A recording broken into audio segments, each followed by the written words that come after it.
by Alleyne Ireland, author of Democracy and the Human Equation, dedicated, by kind permission, and with sincere regard, to Mrs. Joseph Pulitzer. Preface. In the course of my wanderings about the labyrinth of life, it has been my good fortune to find awaiting me around every corner some new adventure. If these have generally lacked that vividness of action which to the eye of youth is the very test of adventure, they have been rich in a kind of experience which to a mature and reflective mind has a value not to be measured in terms of dramatic incident. My adventures, in a word, have been chiefly those of personal contact with the sort of men whose lives are the material around which history builds its story, and from which fiction derives all that lends to it the air of reality. I have had friends and acquaintances in a score of countries, and in every station of society, kings and beggars, viceroys and ward politicians, judges and criminals, men of brain and men of brawn. My first outstanding adventure was with a stern and formidable man, the captain of a sailing vessel, of whose ship's company I was one in a voyage across the Pacific. One of my most recent was with a man not less stern or formidable, with the man who is the central figure in the present narrative. The tale has been told before in a volume entitled Joseph Pulitzer, Reminiscences of a Secretary. The volume has been out of print for some time, but the continued demand for it has called for its reissue. The change in title has been made in response to many suggestions that the character of the material is more aptly described as an adventure with a genius. Alleyne Ireland. New York, 1920. Chapter 1 In a Casting Net. A long illness, a longer convalescence, a positive injunction from my doctor to leave friends and business associates, and to seek some spot where a comfortable bed and good food could be had in convenient proximity to varied but mild forms of amusement, and I found myself in the autumn of the year 1910 free and alone in the delightful city of Hamburg. All my plans had gone downwind, and as I sat at my table in the Café Ziethen, whence, against the background of the glittering blue of the Alster, I could see the busy life of the Alter Jungfernstieg and the Alsterdam, my thoughts turned naturally to the future. It is not the easiest thing in the world to reconstruct at 40 years of age the whole scheme of your life, but my illness, and other happenings of a highly disagreeable character, had compelled me to abandon a career to which I had devoted 20 years of arduous labor, and the question which pressed for an immediate answer was, what are you going to do now? Various alternatives presented themselves. There had been a suggestion that I should take the editorship of a newspaper in Calcutta. An important financial house in London had offered me the direction of its interests in Western Canada. A post in the service of the Government of India had been mentioned as a possibility by certain persons in authority. My own inclination, the child of a weary spirit and of the lassitude of ill health, swayed me in the direction of a quiet retreat in Barbados, that peaceful island of an eternal summer cooled by the northeast trades, where the rush and turmoil of modern life are unknown, and where a very modest income more than suffices for all the needs of a simple existence. I shall never know to what issue my reflections upon these matters would have led me, for a circumstance, in the last degree trivial, intervened to turn my thoughts into an entirely new channel, and to guide me, though I could not know it at the time, into the service of Joseph Pulitzer. My waiter was extremely busy serving a large party of artillery officers at an adjoining table. I glanced through the Times and the Hamburger Nachrichten, looked out for a while upon the crowded street, and then, resigning myself to the delay in getting my lunch, picked up the Times again and did what I had never done before in my life, read the advertisements under the head Professional Situations. All except one were of the usual type, the kind in which a prospective employer flatters a prospective employee by classing as professional the services of a typewriter or of a companion to an elderly gentleman who resides within easy distance of an important provincial town. One advertisement, however, stood out from the rest on account of the peculiar requirements set forth in its terse appeal. It ran something after this fashion. Wanted, an intelligent man of about middle age, widely read, widely traveled, a good sailor, as companion secretary to a gentleman. Must be prepared to live abroad. Good salary. Apply, etc. My curiosity was aroused, and at first sight I appeared to meet the requirements in a reasonable measure. I had certainly traveled widely, and I was an excellent sailor, excellent to the point of offensiveness. Upon an unfavorable construction, I could claim to be middle-aged at 40, and I was prepared to live abroad in the unlikely event of any one fixing upon a country which could be properly called abroad, from the standpoint of a man who had not spent 12 consecutive months in any place since he was 15 years old. As for intelligence, I reflected that for 99 people out of 100 intelligence in others means no more than the discovery of a person who is in intellectual acquiescence with themselves, and that if the necessity arose I could probably effect an acquiescence which would serve all the purposes of a fundamental identity of convictions. Two things, however, suggested possible difficulties: the questions of what interpretations the advertiser placed upon the terms widely read and good salary. I could not claim to be widely read in any conventional sense, for I was not a university graduate, and the very extensive reading I had done in my special line of study, the control and development of tropical dependencies, though it might entitle me to some consideration as a student in that field, had left me woefully ignorant of general literature. Would the ability to discuss with intelligence the Bengal Regulation of 1818, or the British Guiana Immigration Ordinance of 1891 be welcomed as a set-off to a complete unfamiliarity with Milton's Comus and Gladstone's essay on the epithets of motion in Homer?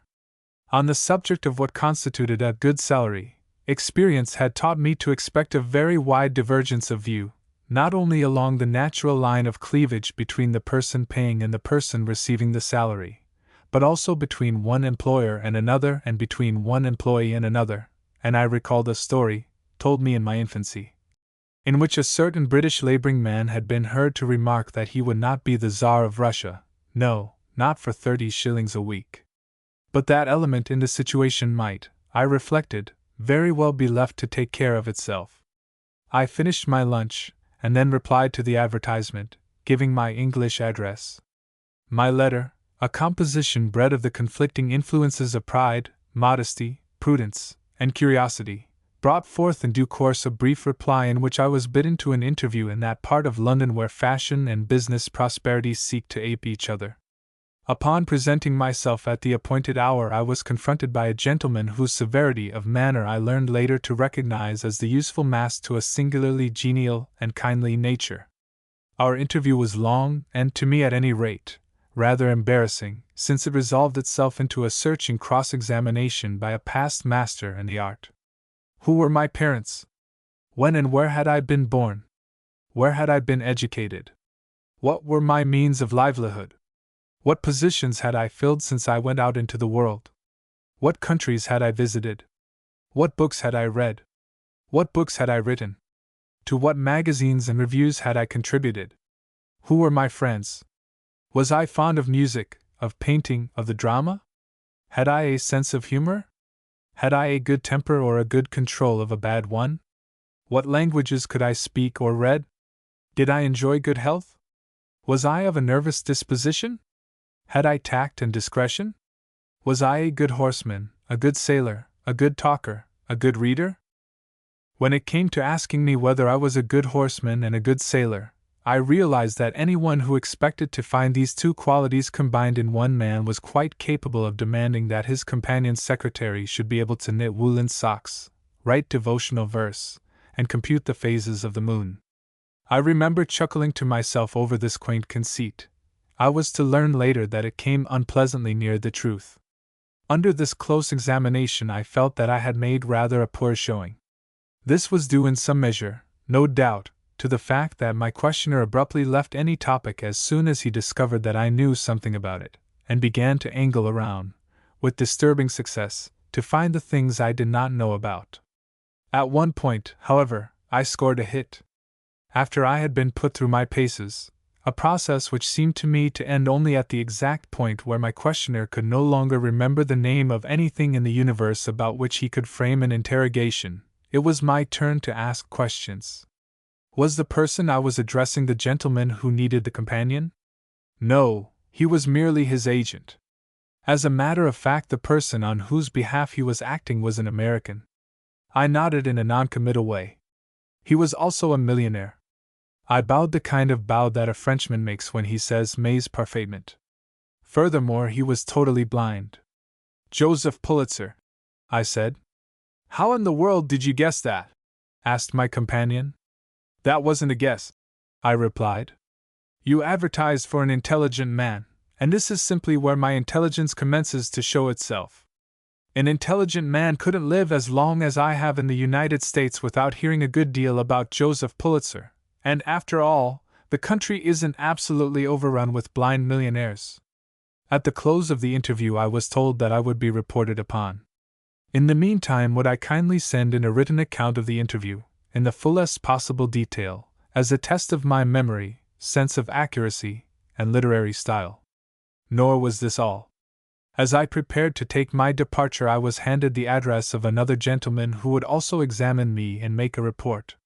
Before I got out of the room, my inquisitor said, "It may interest you to know that we have had more than 600 applications for the post, and that it may, therefore, take some time before the matter is definitely settled." I was appalled. Evidently I had been wasting my time, for I could have no doubt that the gallant 600 would include a sample of every kind of pundit, stationary or vagrant, encompassed within the 7 seas, and against such competition I felt my chances to be just precisely nothing. My companion observed my discomfiture, and as he shook hands he said, "Oh, that doesn't really mean very much. As a matter of fact, we were able to throw out more than 550 applications merely for self-evident reasons. A number of school teachers and bank clerks applied, and in general these gentlemen said that although they had not traveled they would have no objection to living abroad, and that they might venture to hope that if they did go to sea they would prove to be good sailors. Most of them appeared to think that the circumstance of being middle-aged would offset their deficiencies in other directions. There are really only a few gentlemen whom we can consider as being likely to meet Mr. Pulitzer's requirements, and the selection will be made finally by Mr. Pulitzer himself. It is very probable that you will be asked to go to Mentone to spend a fortnight or so on Mr. Pulitzer's yacht or at his villa at Cap Martin, as he never engages anybody until he has had the candidate with him for a short visit. And, by the way, would you mind writing a short narrative of your life, not more than 2,000 words? It would interest Mr. Pulitzer, and would help him to reach a decision in your case. You might also send me copies of some of your writings." Thus ended my interview with Mr. James M. Toohey, the London correspondent of the New York World. My next step was to call upon the second inquisitor, Mr. George Ledley. I found him comfortably installed at an hotel in the West End. He was an American, very courteous and pleasant, but evidently prepared to use a probe without any consideration for the feelings of the victim. As my business was to reveal myself, I wasted no time, and for about an hour I rambled along on the subject of my American experiences. I do not know to this day what sort of an impression I created upon this gentleman, but I felt at the time that it ought to have been a favorable one. We had many friends in common. I had recently been offered a lectureship in the university from which he had graduated. Some of my books had been published in America by firms in whose standing he had confidence. I paraded a slight acquaintance with 3 presidents of the United States, and produced from my pocketbook letters from 2 of them. We found that we were both respectful admirers of a charming lady who had recently undergone a surgical operation. He had been a guest at my club in Boston. I had been a guest at his club in New York. When I left him, I thought poorly of the chances of the remnant of the 600. Some weeks passed, and I heard nothing more of the matter. During this time I had leisure to think over what I had heard from time to time about Joseph Pulitzer, and to speculate, with the aid of some imaginative friends, upon the probable advantages and disadvantages of the position for which I was a candidate. Gathered together, my second-hand impressions of Joseph Pulitzer made little more than a hazy outline. I had heard or read that he had landed in New York in the early 60s, a penniless youth unable to speak a word of English, that after a remarkable series of adventures he had become a newspaper proprietor and later, a millionaire, that he had been stricken blind at the height of his career, that his friends and his enemies agreed in describing him as a man of extraordinary ability and of remarkable character, that he had been victorious in a bitter controversy with President Roosevelt, that one of the Rothschilds had remarked that if Joseph Pulitzer had not lost his eyesight and his health, Pulitzer would have collected into his hands all the money there was, that he was the subject of one of the noblest portraits created by the genius of John Sargent, and that he spent most of his time on board a magnificent yacht, surrounded by a staff of 6 secretaries. This was enough, of course, to inspire me with a keen desire to meet Mr. Pulitzer. It was not enough to afford me the slightest idea of what life would be like in close personal contact with such a man. The general opinion of my friends was that life with Mr. Pulitzer would be one long succession of happy, carefree days spent along the languorous shores of the Mediterranean, days of which perhaps 2 hours would be devoted to light conversation with my interesting host, and the remainder of my waking moments to the gaieties of Monte Carlo, to rambles on the picturesque hillsides of Rapallo and Bordighera, or to the genial companionship of my fellow secretaries under the snowy awnings of the yacht. We argued the matter out to our entire satisfaction. Mr. Pulitzer, in addition to being blind, was a chronic invalid, requiring a great deal of sleep and repose. He could hardly be expected to occupy more than 12 hours a day with his secretaries. That worked out at 2 hours apiece, or, if the division was made by days, about 1 day a week to each secretary. The yacht, I had been given to understand, cruised for about 8 months in the year over a course bounded by Algiers and the Piraeus, by Mentone and Alexandria, with visits to the ports of Italy, Sicily, Corsica, and Crete. The least imaginative of mortals could make a very fair and alluring picture of what life would be like under such circumstances. As the event turned out, it was certainly not our imaginations that were at fault. As time passed without bringing any further sign from Mr. Toohey, my hopes gradually died out, and I fixed in my mind a date upon which I would abandon all expectations of securing the appointment. Scarcely had I reached this determination when I received a telegram from Mr. Toohey asking me to lunch with him the next day at the Café Royal in order to meet Mr. Ralph Pulitzer, who was passing through London on his way back to America after a visit to his father.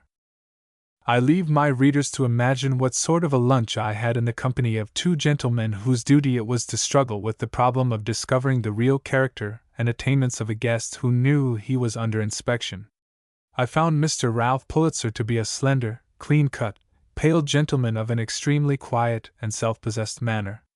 He was very agreeable, and he listened to my torrent of words with an interest which, if it were real, reflected great credit on me, and which, if it were feigned, reflected not less credit on him. As we parted, he said, "I shall write to my father today and tell him of our meeting. Of course, as you know, the decision in this matter rests entirely with him." After this incident there was another long silence, and I again fixed upon a day beyond which I would not allow my hopes to flourish. The day arrived, nothing happened, and the next morning I went down to the offices of the West India Royal Mail Steam Packet Company and made inquiries about the boats for Barbados. I spent the afternoon at my club making out a list of things to be taken out as aids to comfortable housekeeping in a semi-tropical country, a list which swelled amazingly as I turned over the fascinating pages of the Army and Navy Stores catalogue. By dinner time I had become more than reconciled to the new turn of affairs, and when I reached my flat at midnight I found myself impatient of the necessary delay before I could settle down to a life of easy literary activity in one of the most delightful climates in the world, and in the neighborhood of a large circle of charming friends and acquaintances. On the table in the hall I found a telegram from Mr. Toohey instructing me to start next morning for Mentone, where Mr. Pulitzer would entertain me as his guest for a fortnight, either at his villa or aboard his yacht Liberty, and informing me that I would find at my club early in the morning an envelope containing a ticket to Mentone, with sleeper and parlor car accommodation, and a check to cover incidental expenses. The tickets and the check were accompanied by a letter in which I was told that I was to consider this 2 weeks' visit as a trial, that during that time all my expenses would be paid, that I would receive an honorarium of so much a day from the time I left London until I was engaged by Mr. Pulitzer or had arrived back in London after rejection by him, and that everything depended upon the impression I made on my host. I left London cold, damp, and foggy, and in less than 24 hours I was in the train between Marseilles and Mentone, watching the surf playing among the rocks in the brilliant sunshine of the Côte d'Azur. In the tiny harbor of Mentone I found, anchored stern on to the quay, the steam yacht Liberty, a miracle of snowy decks and gleaming brasswork, tonnage 1,607, length over all 316 feet, beam 35.6 feet, crew 60, all told.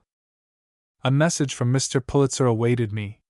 Would I dine at his villa at Cap Martin? An automobile would call for me at 7 o'clock. I spent the day in looking over the yacht, and in trying to pick up some information as to the general lay of the land, by observing every detail of my new surroundings. The yacht itself claimed my first attention. Everything was new and fascinating to me, for although I had had my share of experiences in barques, and brigs, and full-rigged ships, in mail boats and tramp steamers, only once before had I had an opportunity to examine closely a large private yacht. 10 years before, I had spent some time cruising along the northern coast of Borneo in the yacht of His Highness Sir Charles Brooke, Rajah of Sarawak, but with that single exception yachting was for me an unknown phase of sea life. The Liberty, or, as the secretarial staff, for reasons which will become apparent later, called her, the Liberty, was designed and built on the Clyde. I have never seen a vessel of more beautiful lines. Sailors would find, I think, but one fault in her appearance and one peculiarity. With a white painted hull, her bridge and the whole of her upper structure, except the masts and funnel, were also white, giving to her general features a certain flatness which masked her fine proportions. Her bridge, instead of being well forward, was placed so far aft that it was only a few feet from the funnel. The object of this departure from custom was to prevent any walking over Mr. Pulitzer's head when he sat in his library, which was situated under the spot where the bridge would have been in most vessels. The boat was specially designed to meet Mr. Pulitzer's peculiar requirements. She had a flush deck from the bows to the stern, broken only, for perhaps 20 feet, by a well between the forecastle head and the forepart of the bridge. Running aft from the bridge to within 40 feet of the stern was an unbroken line of deck houses. Immediately afore the bridge was Mr. Pulitzer's library, a handsome room lined from floor to ceiling with books. Abaft of that was the dining saloon, which could accommodate in comfort a dozen people. Continuing aft there were, on the port side, the pantry, amidships the enclosed space over the engine room, and on the starboard side a long passage leading to the drawing room and writing room used by the secretaries and by members of Mr. Pulitzer's family when they were on the yacht. The roof and sides of this line of deck houses were extended a few feet beyond the aftermost room, so as to provide a sheltered nook where Mr. Pulitzer could sit when the wind was too strong for his comfort on the open deck. Between the sides of the deck houses and the sides of the ship there ran on each side a promenade about 9 feet broad, unbroken by bolt or nut, stanchion or ventilator, smooth as a billiard table and made of the finest quality of seasoned teak. The promenade continued across the forepart of Mr. Pulitzer's library and across the after part of the line of deck houses, so that there was an oblong track round the greater part of the boat, a track covered overhead with double awnings and protected inboard by the sides of the deck houses, and outboard by adjustable canvas screens, which could be let down or rolled up in a few minutes. About 30 feet from the stern a heavy double canvas screen ran thwartships from one side of the boat to the other, shutting off a small space of deck for the use of the crew. The main deck space was allotted as follows: under the forecastle head accommodation for 2 officers and 2 petty officers, abaft of that the well space, of which I have spoken. Under the library was Mr. Pulitzer's bedroom, occupying the whole breadth of the ship and extending from the bulkhead at the after part of the well space as far aft as the companionway leading down between the library and the saloon, say 25 feet. A considerable proportion of the sides of this bedroom was given up to books. In one corner was a very high wash-hand stand, so high that Mr. Pulitzer, who was well over 6 feet tall, could wash his hands without stooping. The provision of this very high wash-hand stand illustrates the minute care with which everything had been foreseen in the construction and fitting up of the yacht. When a person stoops there is a slight impediment to the free flow of blood to the head. Such an impediment might react unfavorably on the condition of Mr. Pulitzer's eyes, therefore the wash-hand stand was high enough to be used without stooping.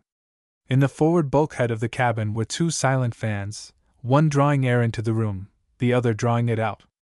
The most striking feature of the room was an immense 4-poster bed which stood in the center of the cabin, with a couch at the foot and 1 or 2 chairs at one side. Hanging at the head of the bed was a set of electric push-bells, the cords being of different lengths so that Mr. Pulitzer could call at will for the majordomo, the chief steward, the captain, the officer on watch, and so on. The bedroom was heavily carpeted and was cut off from the rest of the ship by double bulkheads, double doors, and double portholes, with the object of protecting Mr. Pulitzer as much as possible from all noise, to which he was excessively sensitive. A large bathroom opened immediately off the bedroom, and a flight of steps led down to a gymnasium on the lower deck. Abaft of Mr. Pulitzer's bedroom there were, on the port side, the cabins of the majordomo, the captain, the head butler, the chief engineer, an officer's mess room, the ship's galley, a steward's mess room, and the cabins of the chief steward and 1 or 2 officers. Corresponding with these there were, on the starboard side, the cabins of the secretaries and the doctor. The cells, as we called them. They were comfortable rooms, all very much on one pattern, except that of the business secretary, which was a good deal larger than the others. He needed the additional space for newspaper files, documents, correspondence, and so on. Each cabin contained a bed, a wash-hand stand, a chest of drawers, a cupboard for clothes, a small folding table, some bookshelves, an armchair, an ordinary chair, an electric fan, and a radiator. Each cabin had 2 portholes, and there were 2 bathrooms to the 6 cabins. The center of the ship, between these cabins and the corresponding space on the port side, was occupied by the engine room, and the entrance to the secretary's quarters was through a companionway opening on to the promenade deck, with a door on each side of the yacht, and leading down a flight of stairs to a long fore and aft passage, out of which all the secretary's cabins opened. Abaft the secretary's cabins, and occupying the whole breadth of the boat, were a number of cabins and suites for the accommodation of Mrs. Pulitzer, other members of the family, and guests, and abaft of these, cut off by a thwartship's bulkhead, were the quarters of the crew. The lower deck was given over chiefly to stores, coal bunkers, the engine room, the stokehold, and to a large number of electric accumulators, which kept the electric lights going when the engines were not working. There were, however, on this deck the gymnasium, and a large room, directly under Mr. Pulitzer's bedroom, used to take the overflow from the library. The engines were designed rather for smooth running than for speed, and 12 knots an hour was the utmost that could be got out of them, the average running speed being about 8 knots. The yacht had an ample supply of boats, including 2 steam launches, one burning coal, the other oil. During my inspection of the yacht I was accompanied by my cabin steward, a young Englishman who had at one time served aboard the German Emperor's yacht Meteor. Nothing could have been more courteous than his manner or more intelligent than his explanations, but the moment I tried to draw him out on the subject of life on the yacht he relapsed into a vagueness from which I could extract no gleam of enlightenment. After fencing for some time with my queries, he suggested that I might like to have a glass of sherry and a biscuit in the secretary's library, and piloting me thither, he left me. The smoking room was furnished with writing tables, some luxurious armchairs, and a comfortable lounge, and every spare nook was filled with bookshelves. The contents of these shelves were extremely varied. A cursory glance showed me Myers Newey's Conversations Lexicon, the Yacht Register, Whitaker's Almanac, Who's Who, Burke's Peerage, the Almanac de Gotha, the British and the Continental Bradshaw, a number of Baedeker's guides, 50 or 60 volumes of the Tauchnitz edition, a large collection of files of reviews and magazines, the 19th Century, Quarterly, Edinburgh, Fortnightly, Contemporary, National, Atlantic, North American, Revue de Deux Mondes, and a scattering of volumes by Kipling, Shaw, Hosbury, Pater, Ida Tarbell, Bryce, Ferrero, Macaulay, Anatole France, Maupassant, Dooley, and a large number of French and German plays. I was struck by the entire absence of books of travel and scientific works. I spent part of the afternoon in the drawing-room playing a large instrument of the gramophone type. There were several hundred records, from grand opera, violin solos by Chrysler, and the Gilbert and Sullivan operas, to ragtime and the latest comic songs. Before the time came to dress for dinner I had met the captain and some of the officers of the yacht. They were all very civil, and my own experience as a sailor enabled me to see that they were highly efficient men. I was a good deal puzzled, however, by something peculiar but very elusive in their attitude toward me, something which I had at once detected in the manner of my cabin steward. With their courtesy was mingled a certain flavor of curiosity tinged with amusement, which, so far from being offensive, was distinctly friendly, but which, nevertheless, gave me a vague sense of uneasiness. In fact, the whole atmosphere of the yacht was one of restlessness and suspense, and the effect was heightened because each person who spoke to me appeared to be on the point of divulging some secret or delivering some advice, which discretion checked at his lips. I felt myself very much under observation, a feeling as though I was a new boy in a boarding school or a new animal at the zoo, interesting to my companions not only on account of my novelty, but because my personal peculiarities would affect the comfort of the community of which I was to become a member. At 7 o'clock my cabin steward announced the arrival of the automobile, and after a swift run along the plage and up the winding roads on the hillsides of Cap Martin I found myself at the door of Mr. Pulitzer's villa. I was received by the majordomo, ushered into the drawing-room, and informed that Mr. Pulitzer would be down in a few minutes. Chapter 2: Meeting Joseph Pulitzer. Before I had time to examine my surroundings, Mr. Pulitzer entered the room on the arm of the majordomo. My first swift impression was of a very tall man with broad shoulders, the rest of the body tapering away to thinness, with a noble head, bushy reddish beard streaked with gray, black hair, swept back from the forehead and lightly touched here and there with silvery white. One eye was dull and half closed, the other was of a deep, brilliant blue which, so far from suggesting blindness, created the instant effect of a searching, eagle-like glance. The outstretched hand was large, strong, nervous, full of character, ending in well-shaped and immaculately kept nails. A high-pitched voice, clear, penetrating, and vibrant, gave out the strange challenge. "Well, here you see before you the miserable wreck who is to be your host. You must make the best you can of him. Give me your arm into dinner." I may complete here a description of Mr. Pulitzer's appearance, founded upon months of close personal association with him. The head was splendidly modeled, the forehead high, the brows prominent and arched. The ears were large, the nose was long and hooked, the mouth, almost concealed by the mustache, was firm and thin-lipped. The jaws showed square and powerful under the beard. The length of the face was much emphasized by the flowing beard and by the way in which the hair was brushed back from the forehead. The skin was of a clear, healthy pink, like a young girl's, but in moments of intense excitement the color would deepen to a dark, ruddy flush, and after a succession of sleepless nights, or under the strain of continued worry, it would turn a dull, lifeless gray. I have never seen a face which varied so much in expression. Not only was there a marked difference at all times between one side and the other, due partly to the contrast between the two eyes and partly to a loss of flexibility in the muscles of the right side, but almost from moment to moment the general appearance of the face moved between a lively, genial animation, a cruel and wolf-like scowl, and a heavy and hopeless dejection. No face was capable of showing greater tenderness. None could assume a more forbidding expression of anger and contempt. The Sargent portrait, a masterpiece of vivid character painting, is a remarkable revelation of the complex nature of its subject. It discloses the deep affection, the keen intelligence, the wide sympathy, the tireless energy, the delicate sensitiveness, the tearing impatience, the cold tyranny, and the flaming scorn by which his character was so erratically dominated. It is a noble and pathetic monument to the suffering which had been imposed for a quarter of a century upon the intense and arbitrary spirit of this extraordinary man. The account which I am to give of Mr. Pulitzer's daily life during the months immediately preceding his death would be unintelligible to all but the very few who knew him in recent years if it were not prefaced by a brief biographical note. Joseph Pulitzer was born in the village of Mako, near Budapest in Hungary, on April 10, 1847. His father was a Jew, his mother a Christian. At the age of 16 he emigrated to the United States. He landed without friends, without money, unable to speak a word of English.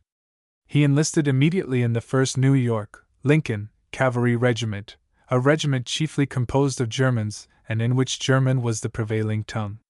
Within a year the Civil War ended, and Pulitzer found himself, in common with hundreds of thousands of others, out of employment at a time when employment was most difficult to secure. At this time he was so poor that he was turned away from French's hotel for lack of 50 cents with which to pay for his bed. In less than 20 years he bought French's hotel, pulled it down, and erected in its place the Pulitzer building, at that time one of the largest business buildings in New York, where he housed the world. What lay between these two events may be summed up in a few words. At the close of the Civil War Mr. Pulitzer went to St. Louis, and in 1868, after being engaged in various occupations, he became a reporter on the Westlich Post. In less than 10 years he was editor and part proprietor.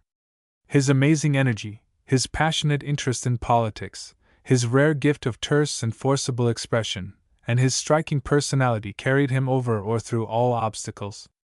After he had purchased the St. Louis Dispatch, amalgamated it with the Post, and made the Post-Dispatch a profitable business enterprise and a power to be reckoned with in politics, he felt the need of a wider field in which to maneuver the forces of his character and his intellect.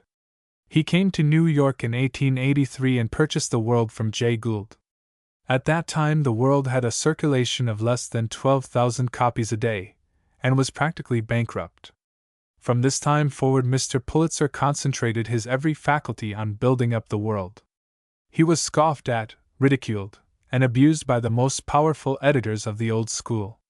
They were to learn, not without bitterness and wounds, that opposition was the one fuel of all others which best fed the triple flame of his courage, his tenacity, and his resourcefulness. For years of unremitting toil produced two results. The World reached a circulation of 200,000 copies a day and took its place in the front rank of the American press as a journal of force and ability, and Joseph Pulitzer left New York, a complete nervous wreck, to face in solitude the knowledge that he would never read print again and that within a few years he would be totally blind. Joseph Pulitzer, as I knew him 24 years after he had been driven from active life by the sudden and final collapse of his health, was a man who could be judged by no common standards, for his feelings, his temper, and his point of view had been warped by years of suffering. Had his spirit been broken by his trials, had his intellectual power weakened under the load of his affliction, had his burning interest in affairs cooled to a point where he could have been content to turn his back upon life's conflict, he might have found some happiness, or at least some measure of repose akin to that with which age consoles us for the loss of youth. But his greatest misfortune was that all the active forces of his personality survived to the last in their full vigor, inflicting upon him the curse of an impatience which nothing could appease, of a discontent which knew no amelioration. My first meeting with Mr. Pulitzer is indelibly fixed in my memory. As we entered the dining room, the butler motioned to me to take a seat on Mr. Pulitzer's right hand, and as I did so I glanced up and down the table to find myself in the presence of half a dozen gentlemen in evening dress, who bowed in a very friendly manner as Mr. Pulitzer said, with a broad sweep of his hand, "Gentlemen, this is Mr. Alleyne Ireland. You will be able to inform him later of my fads and crotchets. Well, don't be ungenerous with me, don't paint the devil as black as he is." This was spoken in a tone of banter, and was cut short by a curious, prolonged chuckle, which differed from laughter in the feeling it produced in the hearer that the mirth did not spring from the open, obvious humor of the situation, but from some whimsical thought which was the more relished because its nature was concealed from us. I felt that, instead of my host's amusement having been produced by his peculiar introduction, he had made his eccentric address merely as an excuse to chuckle over some notion which had formed itself in his mind from material entirely foreign to his immediate surroundings. I mention this because I found later that one of Mr. Pulitzer's most embarrassing peculiarities was the sudden revelation from time to time of a mental state entirely at odds with the occupation of the moment. In the middle of an account of a play, when I was doing my best to reproduce some scene from memory, with appropriate changes of voice to represent the different characters, Mr. Pulitzer would suddenly break in. "Did we ever get a reply to that letter about Laurier's speech on reciprocity? No? Well, all right, go on, go on." Or it might be when I was reading from the daily papers an account of a murder or a railroad wreck that Mr. Pulitzer would break out into a peal of his peculiar chuckling laughter. I would immediately stop reading, when he would pat me on the arm, and say, "Go on, boy, go on, don't mind me. I wasn't laughing at you. I was thinking of something else." "What was it?" Oh, a railroad wreck. Well, don't stop, go on reading. As soon as we were seated, Mr. Pulitzer turned to me and began to question me about my reading. Had I read any recent fiction? No. Well, what had I read within the past month? I named several books which I had been rereading: Macaulay's Essays, Meredith Townsend's Asia and Europe, and Lowes Dickinson's Modern Symposium. Well, tell me something about Asia and Europe, he said. I left my dinner untasted, and for a quarter of an hour held forth on the life of Muhammad, on the courage of the Arabians, on the charm of Asia for Asiatics, and on other matters taken from Mr. Townsend's fascinating book.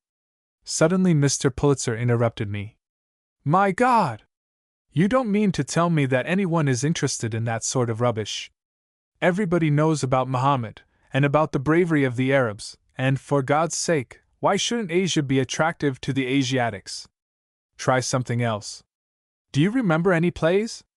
Yes, I remembered several pretty well. Shaw's Caesar and Cleopatra, for instance. Go on, then, try and tell me about that. My prospects of getting any dinner faded away as I began my new effort. Fortunately, I knew the play very well, and remembered a number of passages almost word for word. I soon saw that Mr. Pulitzer was interested and pleased, not with the play as anything new to him, for he probably knew it better than I did, but with my presentation of it, because it showed some ability to compress narrative without destroying its character, and also gave some proof of a good memory. When I reached the scene in which Caesar replies to Britannicus's protest against the recognition of Cleopatra's marriage to her brother, Ptolemy, by saying, "Pardon him, Theodotus, he is a barbarian, and thinks that the customs of his tribe are the laws of nature," Mr. Pulitzer burst into an uncontrollable fit of laughter. I was about to continue, and try to make good better, when Mr. Pulitzer raised his hands above his head in remonstrance. Stop! Stop! For God's sake! You're hurting me. Very much as a person with a cracked lip begs for mercy when you are in the middle of your most humorous story. I found out later that, in order to keep in Mr. Pulitzer's good graces, it was as necessary to avoid being too funny as it was to avoid being too dull, for, while the latter fault hurt his intellectual sensitiveness, the former involved, through the excessive laughter it produced, a degree of involuntary exertion which, in his disordered physical condition, caused him acute pain. Mr. Pulitzer's constant use of the exclamations, "My God!" and "For God's sake!" had no relation whatever to swearing, as the term is usually understood. They were employed exactly as a French lady employs the exclamation "Mon Dieu," or a German the expression "Ach, du liebe Gott." As a matter of fact, although Mr. Pulitzer was a man of strong and, at times, violent emotions, and from his deplorable nervous state, excessively irritable, I do not think that in the 8 months I was with him, during the greater part of which time he was not under any restraining influence, such as might be exerted by the presence of ladies, I heard him use any oath except occasionally a damn, which appealed to him, I think, as a suitable if not a necessary qualification of the word fool. For Mr. Pulitzer there were no fools except damned fools. After the excitement about Caesar and Cleopatra had subsided, Mr. Pulitzer asked me if I had a good memory.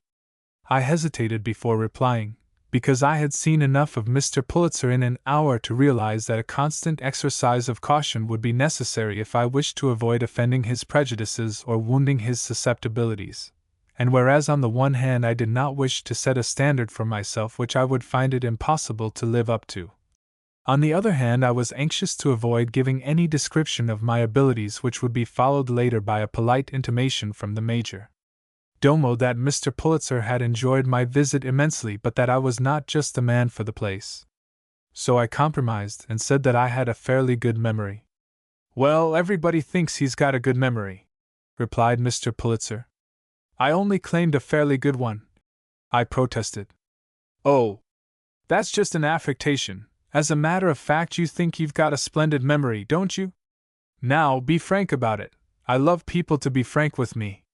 My valor got the better of my discretion, and I replied that if he really wished me to be frank I was willing to admit that I had no particular desire to lay claim to a good memory, for I was inclined to accept the view which I had once heard expressed by a very wise man of my acquaintance, that the human mind was not intended to remember with but to think with, and that one of the greatest benefits which had been conferred on mankind by the discovery of printing was that thousands of things could be recorded for reference which former generations had been compelled to learn by rote. "Your wise friend," he cried, "was a damned fool! If you will give the matter a moment's thought, you'll see that memory is the highest faculty of the human mind. What becomes of all your reading, all your observation, your experience, study, investigations, discussions, in a rushing crescendo, if you have no memory?" "I might reply," I said, "by asking what use it is to lumber up your mind with a mass of information of which you are only going to make an occasional use when you can have it filed away in encyclopedias and other works of reference, and in card indexes, instantly available when you want it." I spoke in a light and rather humorous tone in order to take the edge off my dissent from his opinion, reflecting that even between friends and equals a demand for frankness is most safely to be regarded as a danger signal to impulsiveness. But it was too late. I had evidently overstepped the mark, for Mr. Pulitzer turned abruptly from me without replying, and began to talk to the gentleman on his left. This had the twofold advantage of giving me time to reconsider my strategy, and to eat some dinner, which one of the footmen, evidently the kind with a memory for former experiences, had set on one side and kept warm against the moment when I would be free to enjoy it. As I ate, I listened to the conversation. It made my heart sink. The gentleman to whom Mr. Pulitzer had transferred his attentions was a Scotchman, Mr. William Romaine Patterson. I discovered later that he was the nearest possible approach to a walking encyclopedia. His range of information was, well, I am tempted to say, infamous. He appeared to have an exhaustive knowledge of French, German, Italian, and English literature, of European history in its most complicated ramifications, and of general biography in such a measure that, in regard to people as well known as Goethe, Voltaire, Kossuth, Napoleon, Garibaldi, Bismarck, and a score of others, he could fix a precise day on which any event or conversation had taken place, and recall it in its minutest details. It was not simply from the standpoint of my own ignorance that Patterson's store of knowledge assumed such vast proportions, for it was seldom open except in the presence of Mr. Pulitzer, in whom were combined a tenacious memory, a profound acquaintance with the subjects which Patterson had taken for his province, an analytic mind, and a zest for contradiction. Everything Patterson said was immediately pounced upon by a vigorous, astute, and well-informed critic who derived peculiar satisfaction from the rare instances in which he could detect him in an inaccuracy. The conversation between Mr. Pulitzer and Patterson, or rather, Patterson's frequently interrupted monologue, lasted until we had all finished dinner, and the butler had lighted Mr. Pulitzer's cigar. In the middle of an eloquent passage from Patterson, Mr. Pulitzer rose, turned abruptly toward me, held out his hand, and said, "I'm very glad to have met you, Mr. Ireland. You have entertained me very much. Please come here tomorrow at 11 o'clock, and I'll take you out for a drive. Good night." He took Patterson's arm and left the room.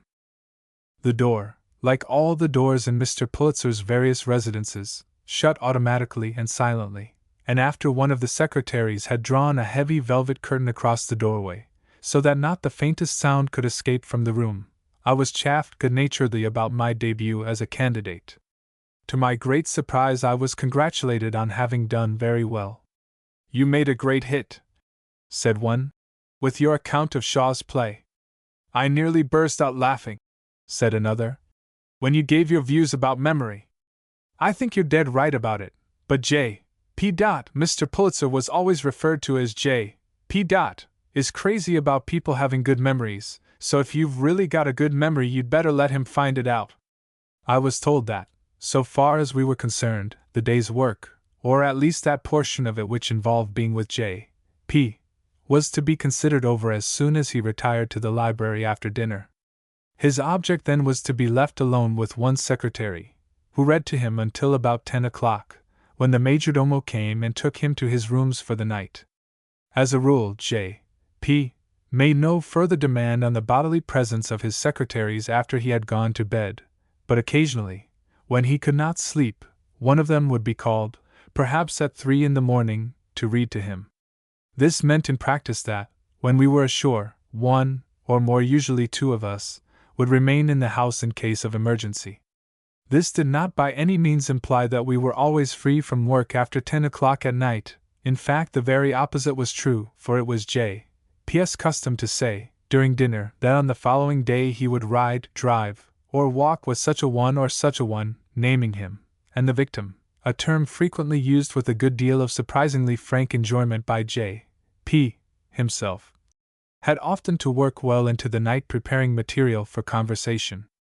I saw something of what this preparation meant before I left the villa after my first meeting with J.P. Two of the secretaries said they would go over to Monte Carlo, and they asked me to go with them, but I declined, preferring to remain behind for a chat with one of the secretaries, Mr. Norman G. Thwaites, an Englishman, who was secretary in a more technical sense than any of the rest of us. For he was a shorthand writer and did most of J.P.'s correspondence. After the others had gone, he showed me a table in the entrance hall of the villa, on which was a big pile of mail just arrived from London. It included a great number of newspapers and weeklies, several copies of each. There were the Times, the Daily Telegraph, the Daily Mail, the Morning Post, the Daily News, the Westminster Gazette, Truth, the Spectator, the Saturday Review, the Nation, the Outlook, and some other London publications, as well as the Paris editions of the New York Herald and the Daily Mail. Thwaites selected a copy of each and then led the way to his bedroom, a large room on the top floor, from which we could see across the bay the brilliant lights of Monte Carlo. He then explained to me that he had been selected to read to J.P., whilst the latter had his breakfast and his after-breakfast cigar the next morning. In order to do this satisfactorily, he had to go over the papers and read carefully whatever he could find that was suited to J.P.'s taste at that particular time of the day. During the breakfast hour, J.P. would not have anything read to him which was of an exciting nature. This preference excluded political news, crime, disaster, and war correspondence, and left practically nothing but book reviews, criticisms of plays, operas, and art exhibitions, and publishers' announcements. The principal sources of information on these topics were the literary supplement of the London Times, the literary digest, and the literary, dramatic, and musical columns of the Athenaeum, the Spectator, and the Saturday Review. These had to be prepared, to use J.P.'s phrase, which meant that they were read over rapidly once and then gone over again with some concentration so that the more important articles could be marked for actual reading, the other portions being dealt with conversationally, everything being boiled down to its essence before it reached Mr. Pulitzer's ear. As it was getting late, and as I knew that Thwaites would be on tap early in the morning, for J.P. usually breakfasted before 9, and the victim was supposed to have had his own breakfast by 8, I left the villa and went back to the yacht. As he said good night, Thwaites gave me a copy of the Daily Telegraph and advised me to read it carefully, as J.P. might ask me for the day's news during the drive we were to take the following morning.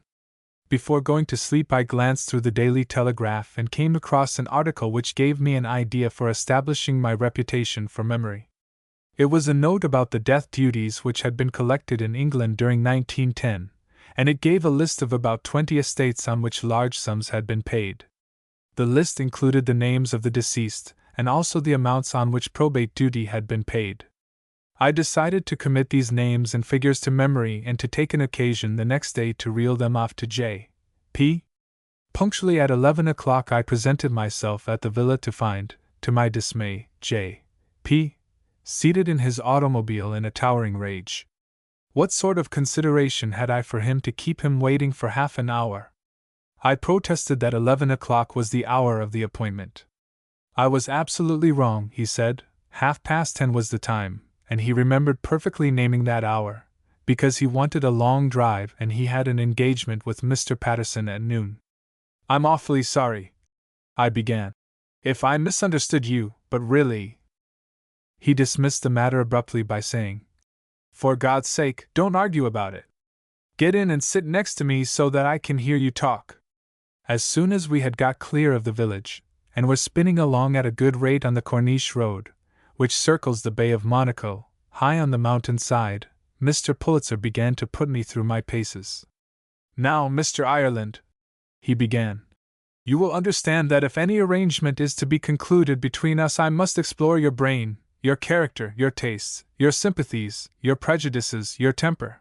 I must find out if you have tact, patience, a sense of humor, the gift of condensing information, and above all, a respect, a love, a passion for accuracy.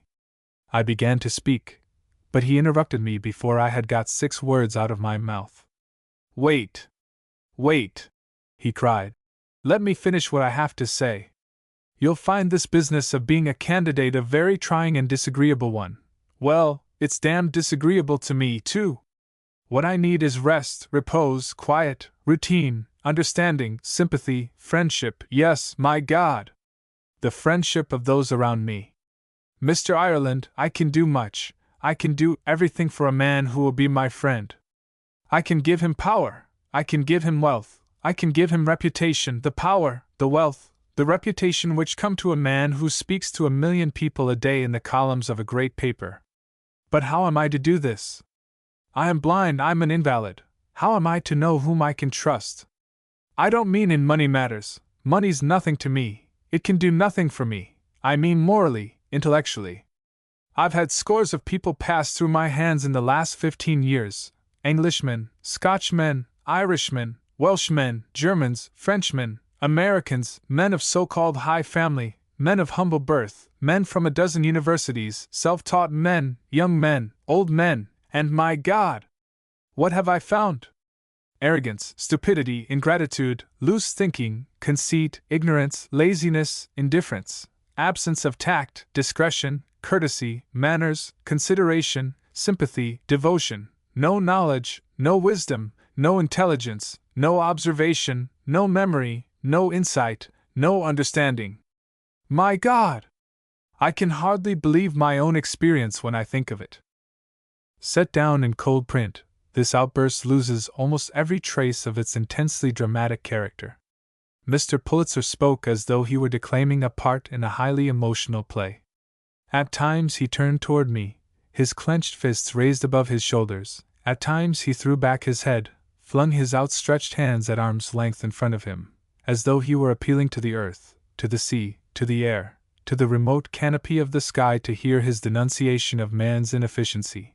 At times he paused, laid a hand on my arm, and fixed his eye upon me as if he expected the darkness to yield him some image of my thought. It was almost impossible to believe at such a moment that he was totally blind, that he could not distinguish night from day. Mind, he continued, raising a cautionary finger. I'm not making any criticism of my present staff. You may consider yourself very lucky if I find you to have a quarter of the good qualities which any one of them has. And let me tell you that while you are with me you will do well to observe these gentlemen and to try and model yourself on them. However, all that doesn't matter so much in your case, because there's no question of your becoming one of my personal staff. I haven't any vacancy at present, and I don't foresee any. What I want you for is something quite different. Imagine my amazement. No vacancy on the staff! What about the advertisement I had answered? What about all the interviews and correspondence, in which a companionship had been the only thing discussed? What could the totally different thing be of which Mr. Pulitzer spoke? In the midst of my confusion, Mr. Pulitzer said, "Look out of the window and tell me what you see. Remember that I am blind, and try and make me get a mental picture of everything, you understand. Never think that anything is too small or insignificant to be of interest to me. You can't tell what may interest me. Always describe everything with the greatest minuteness, every cloud in the sky, every shadow on the hillside, every tree, every house, every dress, every wrinkle on a face, everything. I did my best, and he appeared to be pleased. But before I had half exhausted the details of the magnificent scene above and below us, he stopped me suddenly with a request that I should tell him exactly what had occurred from the time I had answered his advertisement up to the moment of my arrival at the villa. This demand placed me in rather an awkward predicament, for I had to try and reconcile the fact that the advertisement itself, as well as all my conversations with his agents and with his son, had been directed toward the idea of a companionship, with his positive assertion that there was no vacancy on his personal staff and that he wanted me for another, and an undisclosed purpose. Here was a very clear opportunity for destroying my reputation, either for tact or for accuracy. There was, of course, only one thing to do, and that was to tell him exactly what had taken place. This I did, and at the end of my recital he said, "It's simply amazing how anyone can get a matter tangled up the way you have. There was never a question of your becoming one of my companions. What I want is a man to go out to the Philippines and write a series of vigorous articles showing the bungle we've made of that business, and paving the way for an agitation in favor of giving the islands their independence. There'll be a chance of getting that done if we elect a Democratic president in 1912. Well, sir," I replied, "if the bungle has been as bad as you think, I certainly ought to be able to do the work to your satisfaction. I'm pretty familiar with the conditions of tropical life. I've written a good deal on the subject. I've been in the Philippines and have published a book and a number of articles about them, and although I don't take as gloomy a view as you do about the administration out there, I found a good deal to criticize, and if I go out I can certainly describe the conditions as they are now. And your editorial writers can put my articles to whatever use they may wish. You're going too fast," he said, "and you're altogether too cocksure of your abilities. You mustn't think that because you've written articles for the London Times you are competent to write for the world. It's a very different matter. The American people want something terse, forcible, picturesque, striking, something that will arrest their attention, enlist their sympathy, arouse their indignation, stimulate their imagination, convince their reason, awaken their conscience. Why should I accept you at your own estimate? You don't realize the responsibility I have in this matter. The world isn't like your Times, with its 40 or 50,000 educated readers. It's read by, well, say 1 million people a day, and it's my duty to see that they get the truth. But that's not enough. I've got to put it before them briefly so that they will read it, clearly so that they will understand it, forcibly so that they will appreciate it, picturesquely so that they will remember it, and above all, accurately so that they may be wisely guided by its light. And you come to me, and before you've been here a day you asked me to entrust you with an important mission which concerns the integrity of my paper, the conscience of my readers, the policy of my country. No, my God! You're too cocksure of yourself." By this time Mr. Pulitzer had worked himself up into a state of painful excitement. His forehead was damp with perspiration, he clasped and unclasped his hands, his voice became louder and higher pitched from moment to moment. But when he suddenly stopped speaking he calmed down instantly. "You shouldn't let me talk so much," he said, without, however, suggesting any means by which I could stop him. "What time is it? Are we nearly home? Well, Mr. Ireland, I'll let you off for the afternoon. Go and enjoy yourself and forget all about me."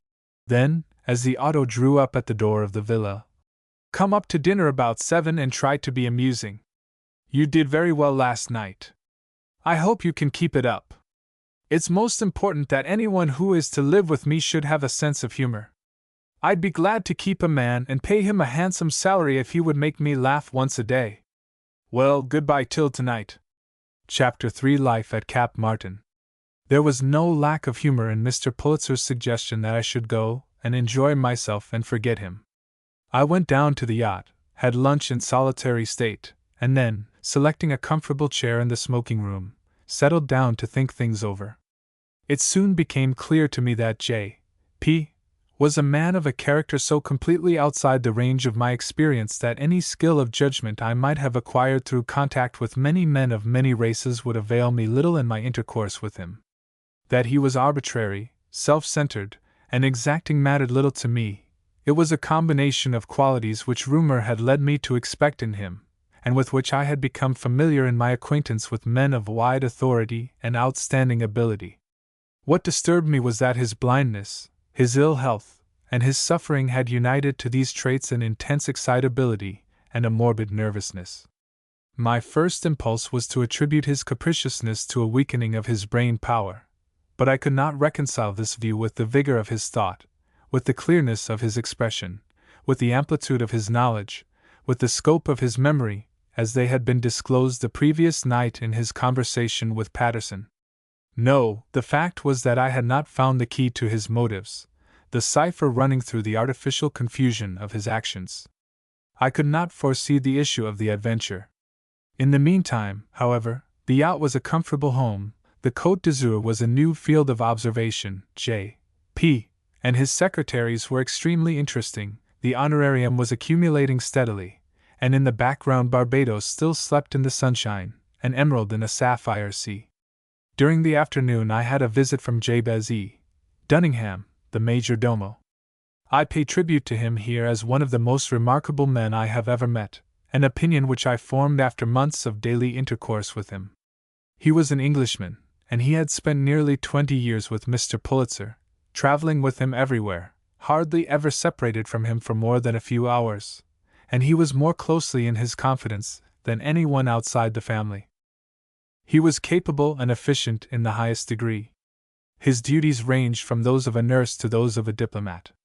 He produced, at a moment's notice, as a conjurer produces rabbits and goldfish, the latest hot water bottle from a village pharmacy in Elba, special trains from haughty and reluctant officials of state railways, bales of newspapers mysteriously collected from clubs, hotels, or consulates in remote and microscopic ports, fruits and vegetables out of season, rooms, suites, floors of hotels at the height of the rush in the most crowded resorts, or a dozen cabins in a steamer.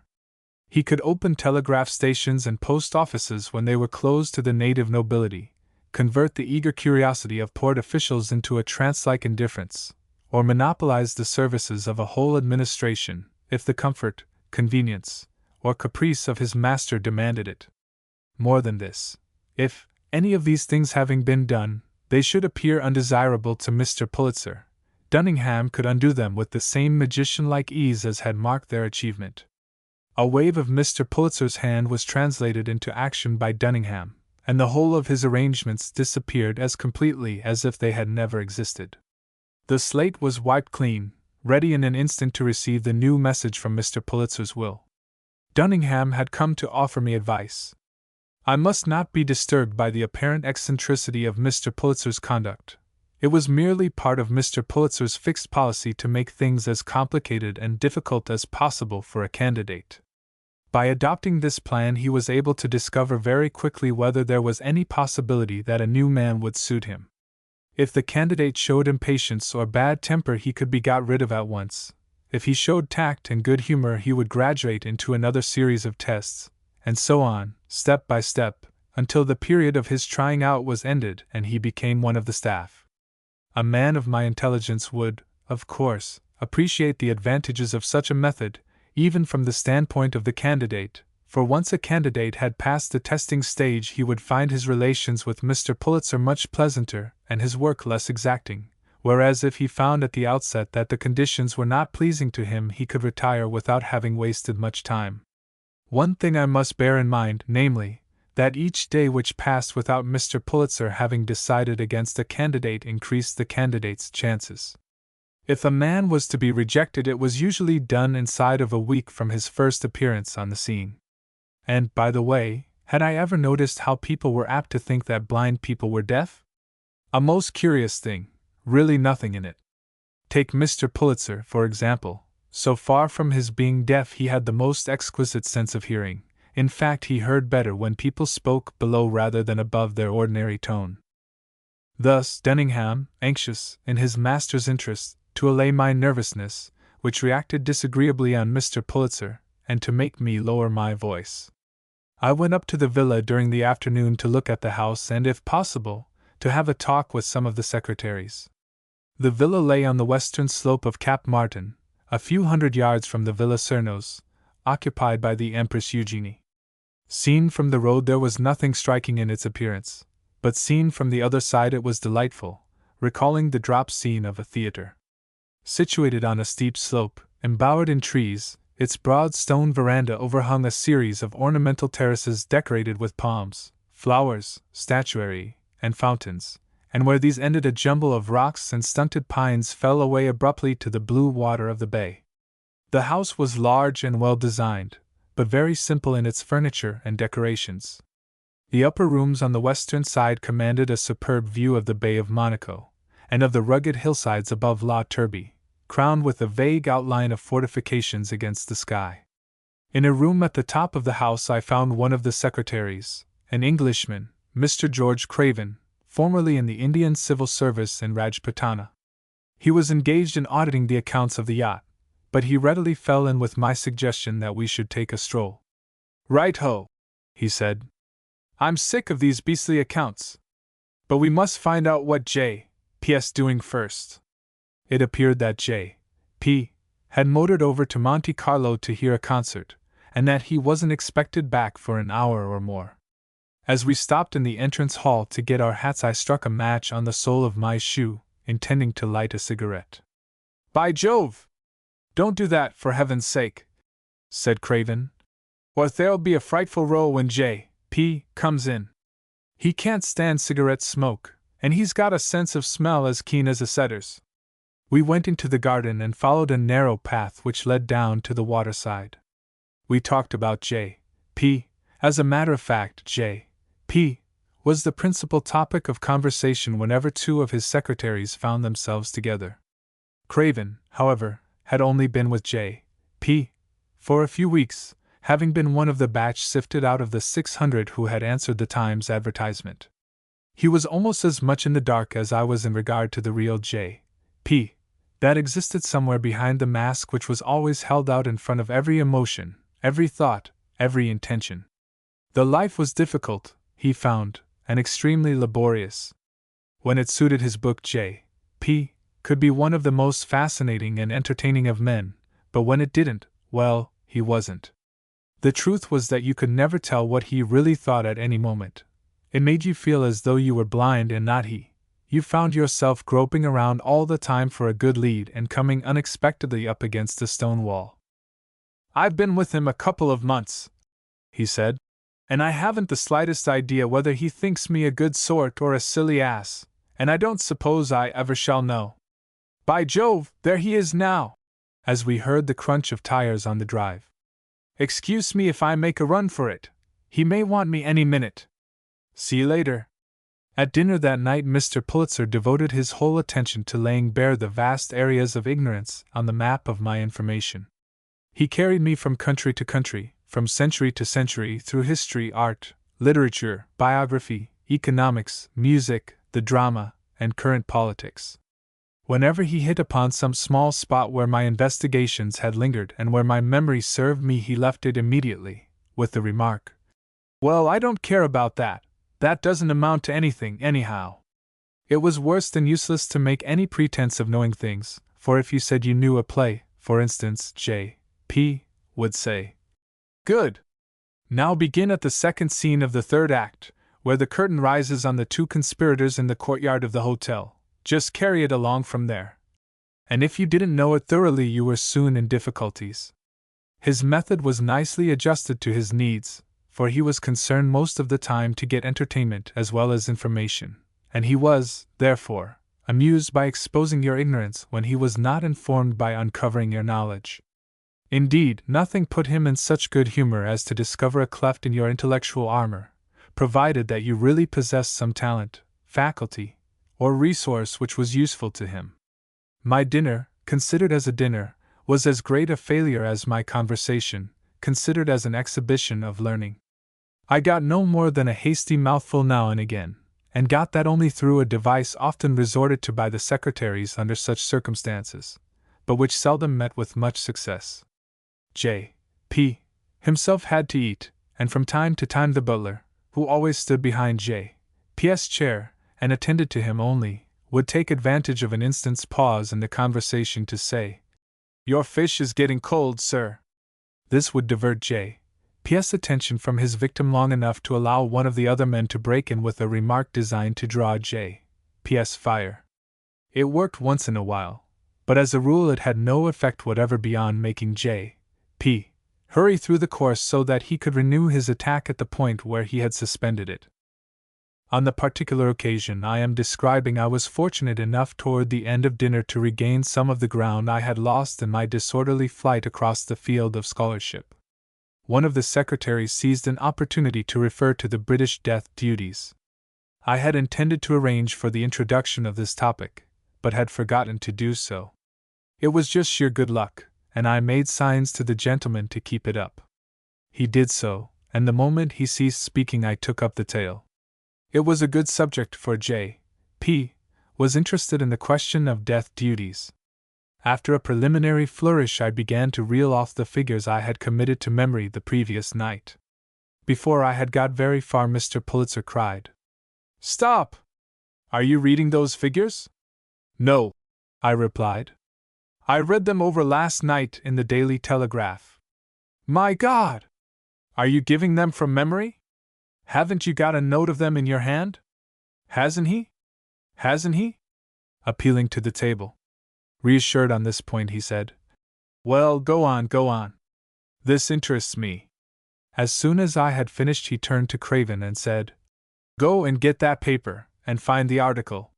When Craven returned with it, he continued, "Now, Mr. Ireland, go over those figures again, and you, Mr. Craven, check them off and see if they're correct.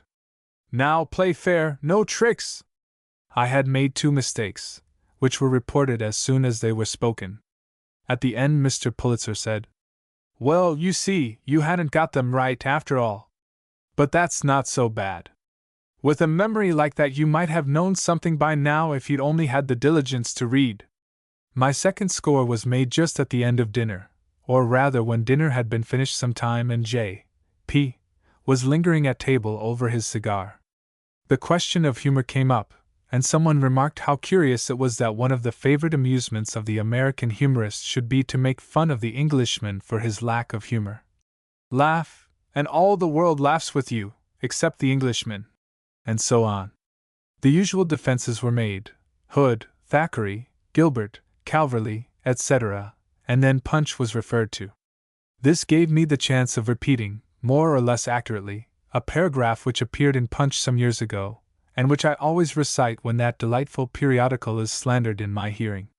It ran something after this fashion: "One of our esteemed contemporaries is very much worked up in its mind about Mr. Balfour's foreign policy, which it compares to that of the camel, which, when pursued, buries its head in the sand.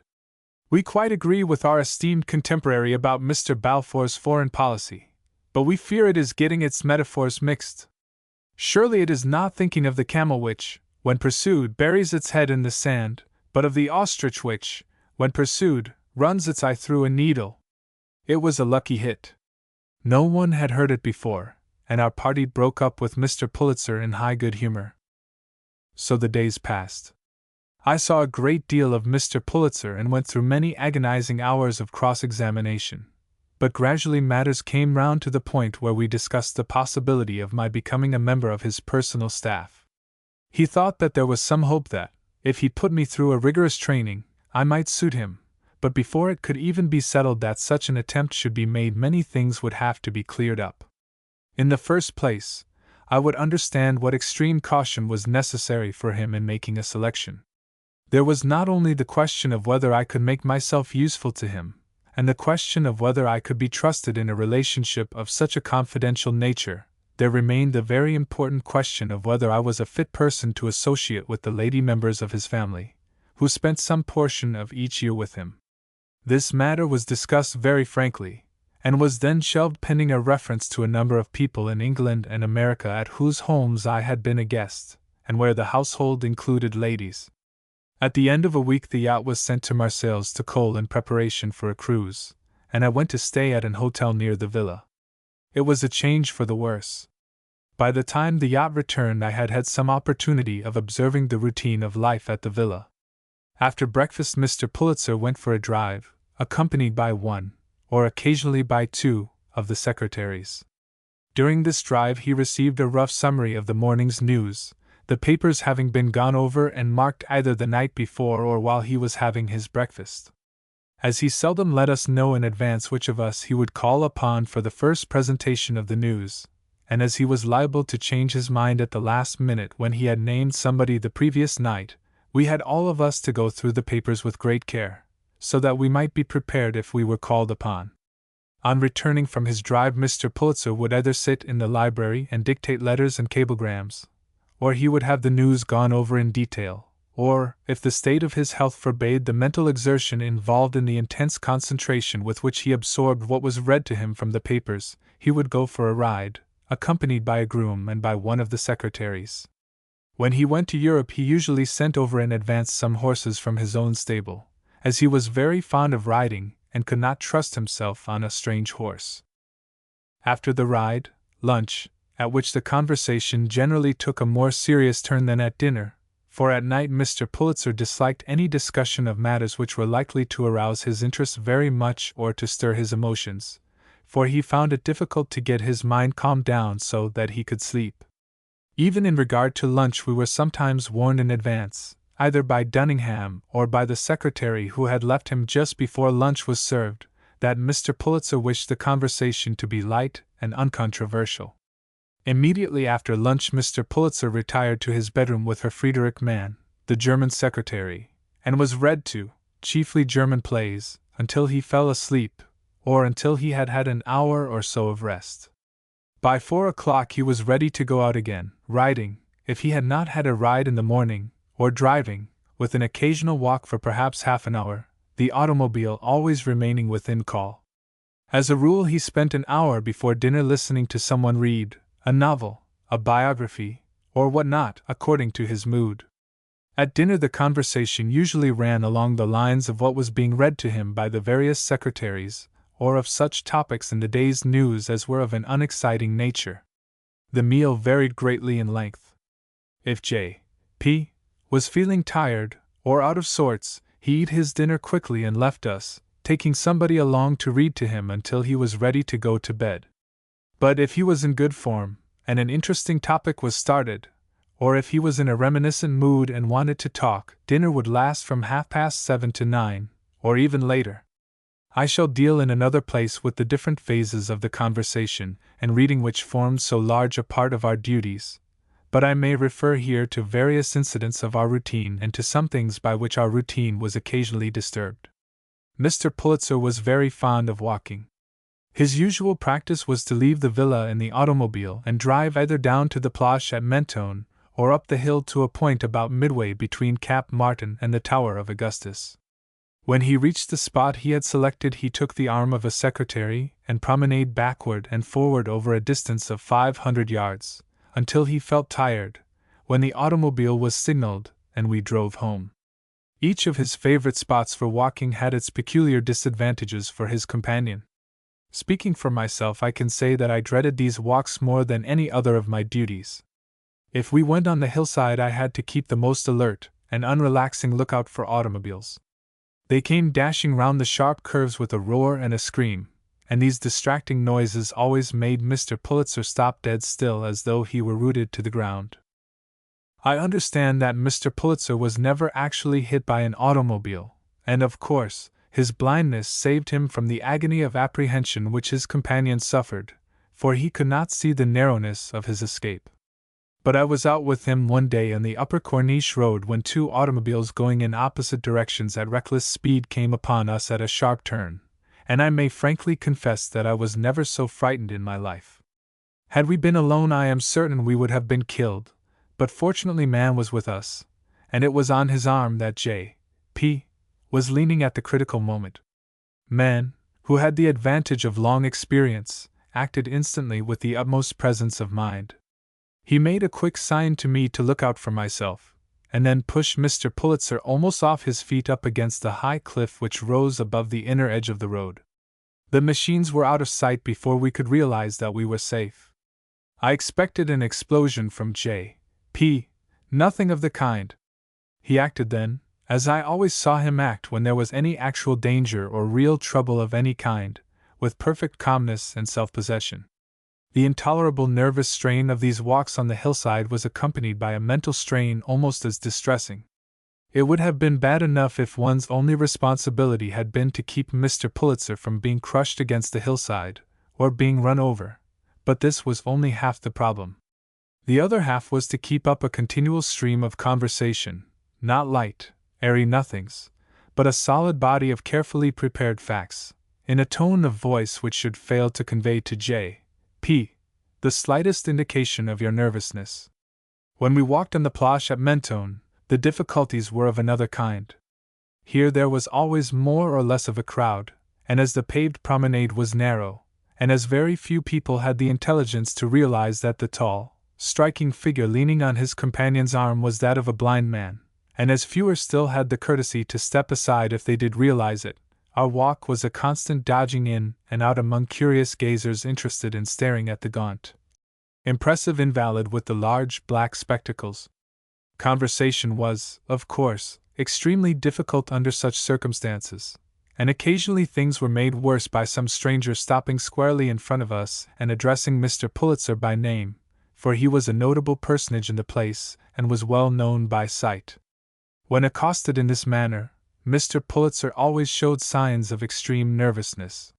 He would stamp his foot, raise the clenched fist of his disengaged arm menacingly, and cry, "My God! What's this? What's this? Tell him to go away. I won't tolerate this intrusion. Tell him I'll have him arrested." More than once I had to push a man off the promenade and make faces at him, embodying all that was possible by such means in the way of threats to do him bodily injury.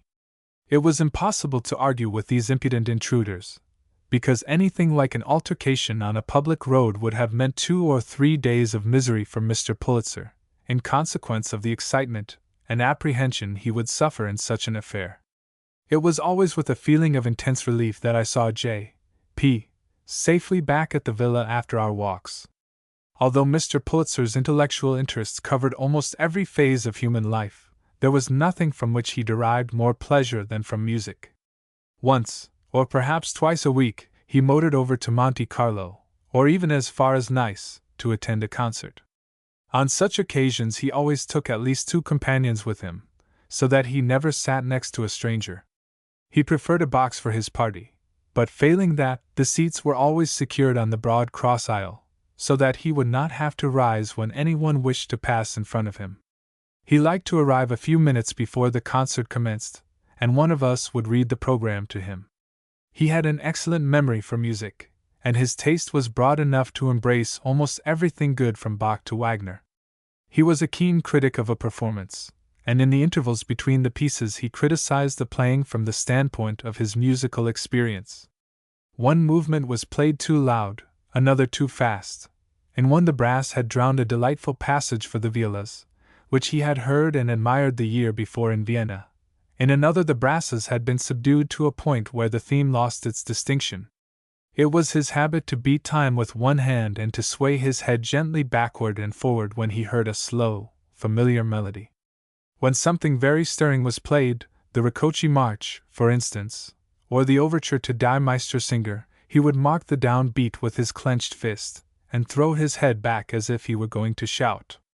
I was tempted at first to believe that, in the concert room, when one of his favorite pieces was being played, and his hand rose and fell in exact accord with the conductor's baton, or when, with his head in the air and his mouth half open, he thumped his knee at the beginning of each bar, he was absorbed in the music to the exclusion of all his worries, perplexities, and suffering.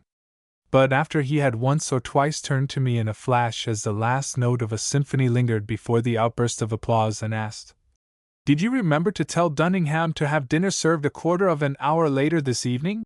Or, did Thwaites say anything to you about when he expected those cables from New York?" I learned that even at such times J.P. never lost the thread of his existence, never freed himself from the slavery of his affairs. Twice during the 10 days immediately preceding our long-promised cruise in the Mediterranean we made short trips on the yacht. We went to bed some nights with all our plans apparently settled for a week ahead. At 8 o'clock the next morning Dunningham would bring J.P. down to breakfast and then announce that everybody was to be on board the yacht by midday, as J.P. had slept badly and felt the need of sea air and the complete quiet which could be had only on board the Liberty. There would be a great packing of trunks, not only those devoted to the personal belongings of the staff, but trunks for newspaper files, encyclopedias, magazines, novels, histories, correspondence, and so on. The chef and his assistants, the butler and his assistants, the major domo, and the secretaries would leave the villa in a string of carriages, followed by cartloads of baggage, and install themselves on the yacht. Or the cause of our sudden departure might be that Mr. Pulitzer was feeling nervous and out of sorts, and was expecting important letters or cables which were sure to excite him and make him worse. On such occasions Dunningham, who was one of the few people who had any influence whatever over Mr. Pulitzer, would urge an instant flight on the yacht as the only means of safeguarding J.P.'s health. He knew that if we stayed ashore, no power on earth could prevent Mr. Pulitzer from reading his cables and letters when they arrived. Once out at sea, we were completely cut off from communication with the shore, for we had no wireless apparatus, and Mr. Pulitzer would settle down and get some rest. More than once, however, I saw all the preparations made for a short cruise, everybody on board, the captain on the bridge, the table laid for lunch, a man stationed at the stem to report the automobile as soon as it came in sight, and at the last moment a messenger arrived countermanding everything and ordering everybody back to the villa as fast as they could go. These sudden changes were sometimes reversed. We would arrive at Mentone in the morning. J.P. would announce his intention of spending a week there. With this apparently settled, J.P. goes ashore for a ride, the procession makes its way to the villa, the trunks are unpacked, the chef begins to ply his art, the captain of the yacht goes ahead with such washing down and painting as are needed, the chief engineer seizes the chance of making some small engine room repairs. No ordinary ship's work of any kind was allowed when J.P. was on board. The slightest noise or the faintest odor of paint being strictly forbidden, and later in the day the news comes that Mr. Pulitzer will be aboard again in 2 hours and will expect everything to be ready to make an immediate start. These short cruises might last only for a night, or they might extend to a day or two. Our custom was to steam straight out to sea and then patrol the coast backward and forward between Bordighera and Cannes, without losing sight of land. The life at Cap Martin was sufficiently arduous, even for those who had, after long experience with J.P., learned to get through the day with some economy of effort. To me, new to the work, constantly under the double pressure of Mr. Pulitzer's cross-examinations and of the task of supplying, however inefficiently, the place of a secretary who was away on sick leave, the whole thing was a nightmare. I was in a dazed condition. Everything impressed itself upon me with the vividness of a dream, and eluded my attempts at analysis, just as the delusive order of our sleeping visions breaks up into topsy-turvydom as soon as we try to reconstruct it in the light of day. I spent in all about a month at Cap Martin, staying sometimes on the yacht and sometimes at an hotel, and during that time I worked practically every day from 8 in the morning until 10 or 11 at night. I use the word work to include the hours spent with Mr. Pulitzer as well as those devoted to preparing material for him. Indeed, the time given to meals and to drives and walks with J.P. was much more exhausting than that spent in reading and in making notes. The only recreation I had during this period was 1 day on leave at Nice and half a day at Monaco, but there was very little enjoyment to be got out of these visits, because I was under orders to bring back minute descriptions of Nice and of the Institute of Marine Biology at Monaco. Engaged on such missions, the passers-by, the houses, the shops, the fishes and marine vegetables in their tanks, the blue sky overhead, the blue sea at my feet assumed a new aspect to me. They were no longer parts of my own observation, to be remembered or forgotten as chance determined. They belonged to someone else, to the blind man in whose service I was pledged to a vicarious absorption of material. I found myself counting the black spots on a fish's back, the steps leading up to Monaco on its hill, the number of men and women in the Grand Salon at Monte Carlo, of men with mustaches, of clean-shaven men, of men with beards in the restaurants, of vessels in sight from the terrace, of everything, in fact, which seemed capable of furnishing a sentence or of starting up a discussion. Once or twice I ran over late at night to Monte Carlo, and occasionally Thwaites and I met after 10 o'clock at the casino of Mentone to play bowls or try our luck at the tables, but the spirit of J.P. never failed to attend upon these dismal efforts at amusement. If I heard an epigram, witnessed an interesting incident, or observed any curious sight, out came my notebook and pencil and the matter was dedicated to the service of the morrow's duties. Finally, after several false starts, we all found ourselves on the yacht with the prospect of spending most of our time aboard until Mr. Pulitzer sailed for his annual visit to America. Chapter 4: Yachting in the Mediterranean. Taken at its face value, a month in the Mediterranean, on board one of the finest yachts afloat, with visits to Corsica, Elba, Nice, Cannes, Naples, Genoa, Syracuse, and the Pyrams, should give promise of a picturesque and entertaining record of sightseeing, the kind of journal in which the views of Baedeker and of your local cab driver are blended, in order that the aroma of foreign travel may be wafted to the nostrils of your freshwater cousins. What my narrative lacks of this flavor of luxurious vagrancy must be supplied by the peculiar interest of a cruise which violated every tradition of the annals of yachting, and created precedents which in all human probability will never be followed so long as iron floats on water. It was part of Mr. Pulitzer's scheme of nautical life to shroud all his movements in mystery. One result of this was that when we were on the yacht we never knew where we were going until we got there.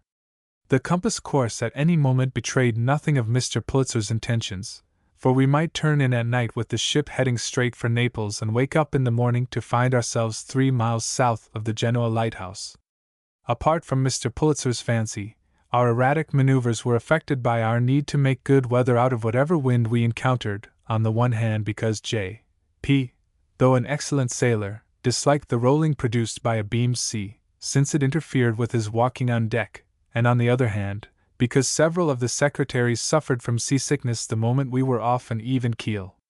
Mr. Pulitzer was not a man prone to be placated by excuses, but he had come to realize that neither a sense of duty nor the hope of reward, either fear nor courage, can make an agreeable companion out of a man who is seasick. So, unless there was an important reason why we should reach port, we always made a headwind of anything stronger than a light breeze, and followed the weather round the compass until it was fair for our destination. As soon as we left Mentone, Mr. Pulitzer began the process of education which was designed to fit me for his service. "When you were in New York," he asked, "what papers did you read?" "The Sun and the Times in the morning and the Evening Sun and the Evening Post at night," I replied. "My God! Didn't you read the World?" "Nothing but the editorial page." "Why not? What's the matter with it?" I explained that I was not interested in crime and disaster, to which the World devoted so much space, that I wanted more foreign news than the World found room for, and that I was offended by the big headlines, which compelled me to know things I didn't want to know. "Go on," he said. "Your views are not of any importance, but they're entertaining." "Well," I continued, "I think the World was excellently described a few years ago in Life. There was a poem entitled New York Newspaper Directory, Revised, in which a verse was devoted to each of the big New York papers. I believe I can remember the one about the World, if you care to hear it, for I cut the poem out and have kept it among my clippings." "Certainly, go ahead," I recited. "A dual personality is this, part yellow dog, part patriot and sage. When comes to facts the rule is hit or miss, while none can beat its editorial page. Wise counsel here, wild yarns the other side, page 6 it's Jekyll and page 1 it's Hyde, at the same time conservative and rash, the World supplies us good advice and trash." "That's clever," said Mr. Pulitzer. "But it's absolute nonsense, except about the editorial page. Have you got the clipping with you? I would like to hear what that smart young man has got to say about the other papers." I went to my cabin, got the poem, and read the whole of it to him. Witty characterizations of the Evening Post, the Sun, the Journal, the Tribune, the Times, and the Herald. As soon as I had finished reading, Mr. Pulitzer said, "The man who wrote those verses had his prejudices, but he was clever. I'm glad you read them to me. Always read me anything of that kind, anything that is bright and satirical. Now I'm going to give you a lecture about newspapers, because I want you to understand my point of view. It does not matter whether you agree with it or not, but you have got to understand it if you are going to be of any use to me. But before I begin, you tell me what your ideas are about running a newspaper for American readers." I pleaded that I had never given the matter much thought, and that I had little to guide me, except my own preferences and the memory of an occasional discussion here and there at a club, or in the smoking room of a Pullman. He insisted, however, and so I launched forth upon a discourse in regard to the functions, duties, and responsibilities of an American newspaper, as I imagined they would appear to the average American reader. The chief duty of a managing editor, I said, was to give his readers an interesting paper, and as an angler baits his hook, not with what he likes, but with what the fish like, so the style of the newspaper should be adjusted to what the managing editor judged to be the public appetite. A substratum of truth should run through the news columns. But since $1 million fire is more exciting than a $500,000 fire, since 1,000 deaths in an earthquake are more exciting than 100, no nice scrupulosity need be observed in checking the insurance inspector's figures or in counting the dead. What the public wanted was a good story, and provided it got that, there would be little disposition in any quarter to censure an arithmetical generosity which had been invoked in the service of the public's well-known demands. So far as politics were concerned, it seemed to me that any newspaper could afford the strongest support to its views while printing the truth and nothing but the truth, if it exercised some discretion as to printing the whole truth. The editorial, I added, might be regarded as a habit rather than as a guiding force. People no longer looked to the editorial columns for the formation of their opinions. They formed their judgment from a large stock of facts, near facts and nowhere near facts, and then bought a paper for the purpose of comfortable reassurance. I had no doubt that a newspaper run to suit my own taste, a combination of the World's editorial page with the Evening Post's news and make-up, would lack the influence with which circulation alone can endow a paper, and would end in a bankruptcy highly creditable to its stockholders. This somewhat cynical outburst brought down upon me an overwhelming torrent of protest from Mr. Pulitzer. "My God!" he cried. "I would not have believed it possible that anyone could show such a complete ignorance of American character, of the high sense of duty which in the main animates American journalism, of the foundations of integrity on which almost every successful paper in the United States has been founded. You do not know what it costs me to try and keep the world up to a high standard of accuracy. The money, the time, the thought, the praise, the blame, the constant watchfulness. I do not say that the world never makes a mistake in its news column. I wish I could say it. What I say is that there are not half a dozen papers in the United States which tamper with the news, which publish what they know to be false. But if I thought that I had done no better than that, I would be ashamed to own a paper. It is not enough to refrain from publishing fake news. It is not enough to take ordinary care to avoid the mistakes which arise from the ignorance, the carelessness, the stupidity of one or more of the many men who handle the news before it gets into print. You have got to do much more than that. You have got to make every one connected with the paper, your editors, your reporters, your correspondents, your rewrite men, your proofreaders, believe that accuracy is to a newspaper what virtue is to a woman. When you go to New York, ask any of the men in the Dome to show you my instructions to them, my letters written from day to day, my cables, and you will see that accuracy is the first, the most urgent, the most constant demand I have made on them. I do not say that the World is the only paper which takes extraordinary pains to be accurate. On the contrary, I think that almost every paper in America tries to be accurate. I will go further than that. There is not a paper of any importance published in French, German, or English, whether it is printed in Europe or in America, which I have not studied for weeks or months, and some of them I have read steadily for a quarter of a century. And I tell you this, Mr. Ireland, after years of experience, after having comparisons made by the hundred, from time to time, of different versions of the same event, that the press of America as a whole has a higher standard of accuracy than the European press. As a whole. I will go further than that. I will say that line for line the American newspapers actually attain a higher standard of news accuracy than the European newspapers, and I will go further than that and say that although there are in Europe a few newspapers, and they are chiefly English, which are as accurate as the best newspapers in America, there are no newspapers in America which are so habitually, so criminally stuffed with fake news as the worst of the European papers. Mr. Pulitzer paused and asked me if there was a glass of water on the table. We were seated in his library, and after I had handed it to him, and he had drained it nearly to the bottom at one gulp, he resumed his lecture. I give it in considerable detail, because it was the longest speech he ever addressed to me, because he subsequently made me write it out from memory, and then read it to him, and because it was one of the few occasions during my intercourse with him on which I was persuaded beyond a doubt that he spoke with perfect frankness, without allowing his words to be influenced by any outside considerations. As a matter of fact, he continued, the criticisms you hear about the American press are founded on a dislike for our headlines and for the prominence we give to crime, to corruption in office, and to sensational topics generally. The charge of inaccuracy is just thrown in to make it look worse. I do not believe that one person in 1,000 who attacks the American press for being inaccurate has ever taken the trouble to investigate the facts. Now about this matter of sensationalism, a newspaper should be scrupulously accurate, it should be clean, it should avoid everything salacious or suggestive, everything that could offend good taste or lower the moral tone of its readers, but within these limits it is the duty of a newspaper to print the news. When I speak of good taste and of good moral tone, I do not mean the kind of good taste which is offended by every reference to the unpleasant things of life. I do not mean the kind of morality which refuses to recognize the existence of immorality. That type of moral hypocrite has done more to check the moral progress of humanity than all the immoral people put together. What I mean is the kind of good taste which demands that frankness should be linked with decency, the kind of moral tone which is braced and not relaxed when it is brought face to face with vice.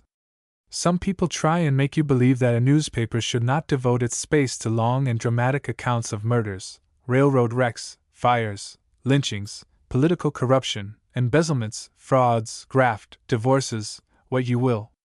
I tell you they are wrong, and I believe that if they thought the thing out they would see that they are wrong.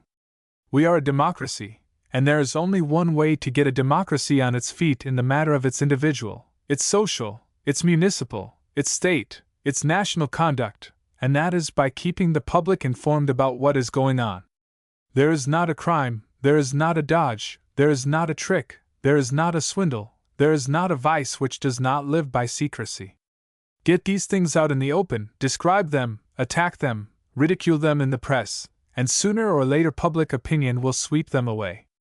Publicity may not be the only thing that is needed, but it is the one thing without which all other agencies will fail.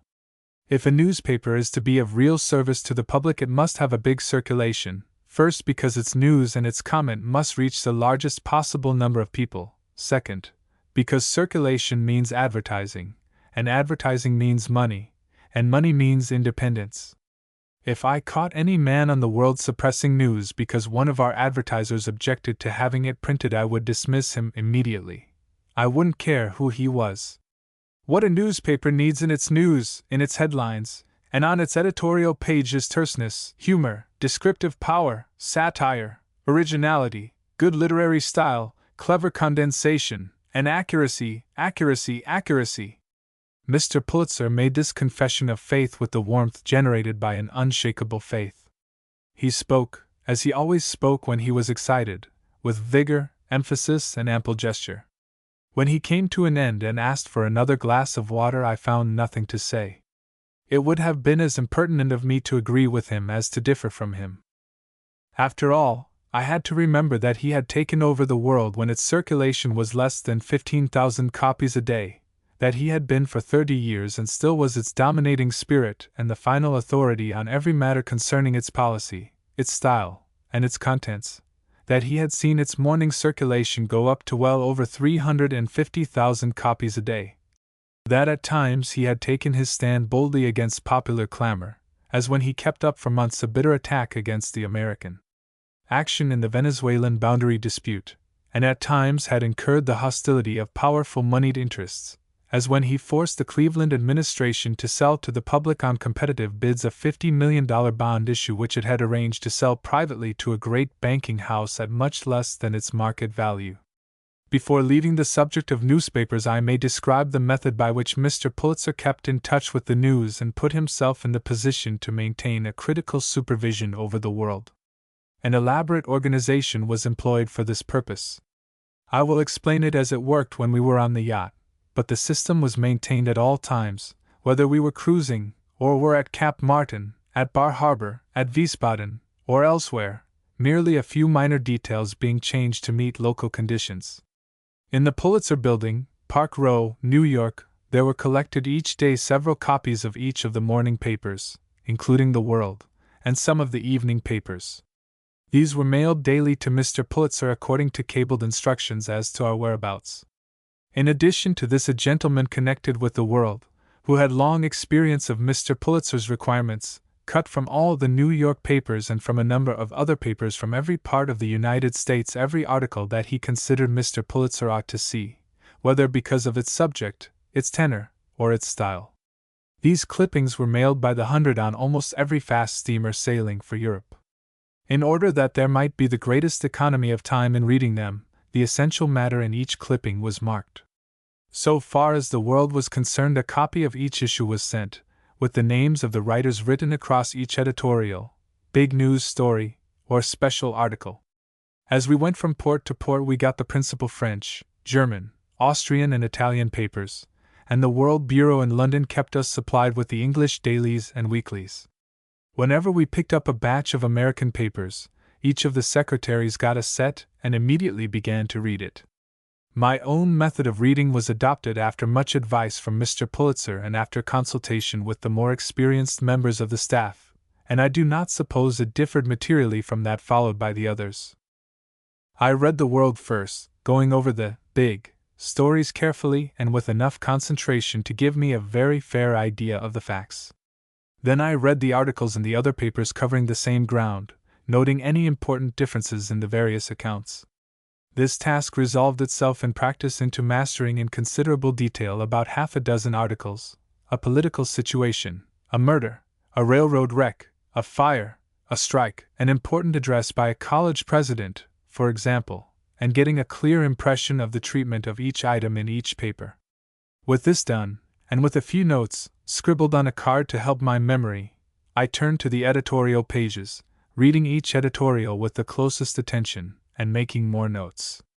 The final reading of the news served to give me from 10 to 20 small topics of what Mr. Pulitzer called human interest, to be used as subjects of conversation as occasion demanded. As a rule, I cut these items out of the paper and put them in the left-hand pocket of my coat, for when we walked together J.P.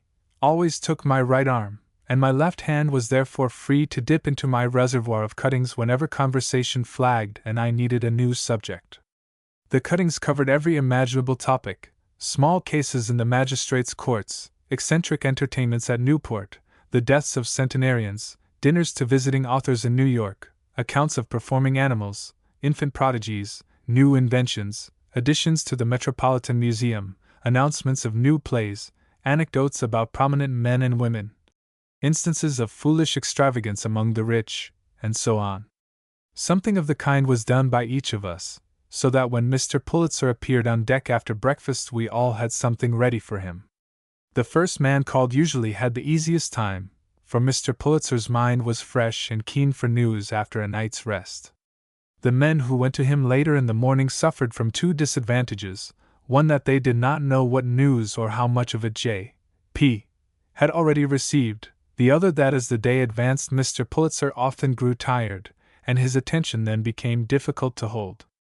I remember that on one occasion when he had complained of feeling utterly tired out mentally, I asked him if he would like me to stop talking. "No, no," he replied at once. "Never stop talking or reading. I must have something to occupy my mind all the time, however exhausted I am." This peculiarity of being unable to get any repose by the road of silent abstraction must have been a source of acute suffering to him. It is difficult to imagine a more terrible condition of mind than that in which the constant flogging of a tired brain is the only anodyne for its morbid irritability. My own experience of a morning on the yacht, when Mr. Pulitzer's nerves had been soothed by a good night's sleep, was that he walked up and down the long promenade deck and got from me a brief summary of the news. From time to time he pulled out his watch and, holding it toward me, asked what o'clock it was. He was always most particular to know exactly how long he had walked. We had arguments on many occasions as to the exact moment at which we had commenced our promenade, and we would go carefully over the facts.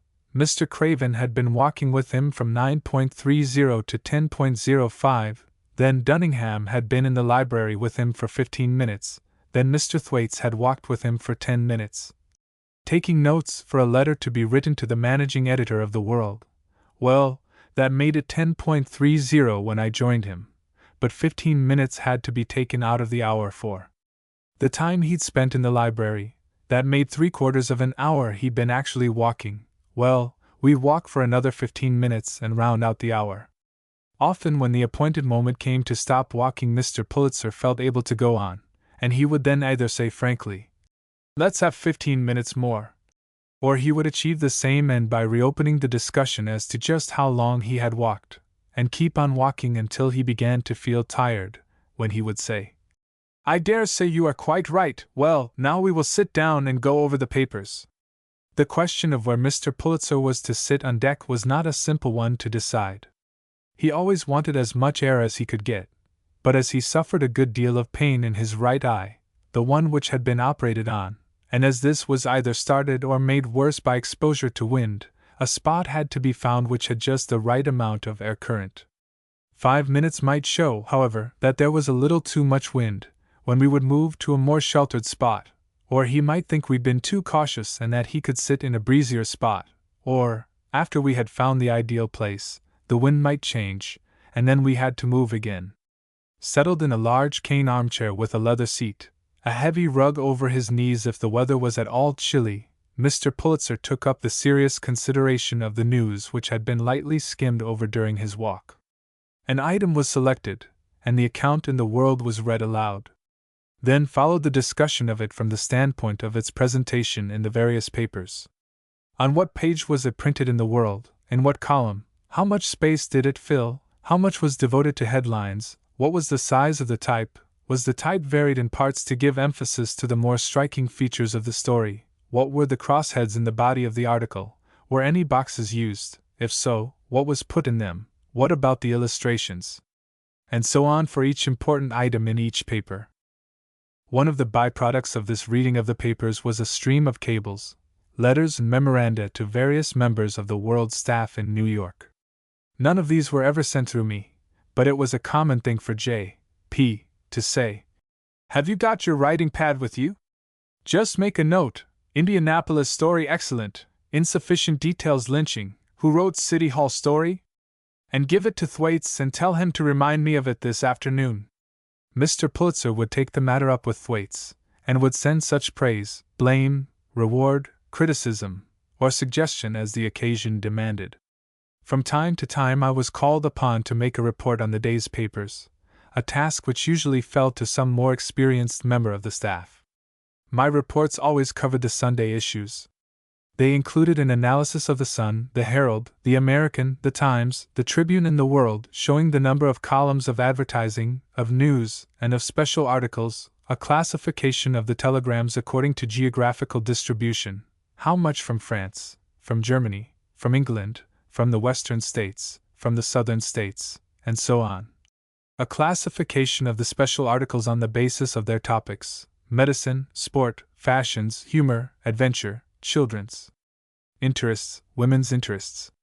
This was by no means the only check which Mr. Pulitzer kept upon the World and its contemporaries.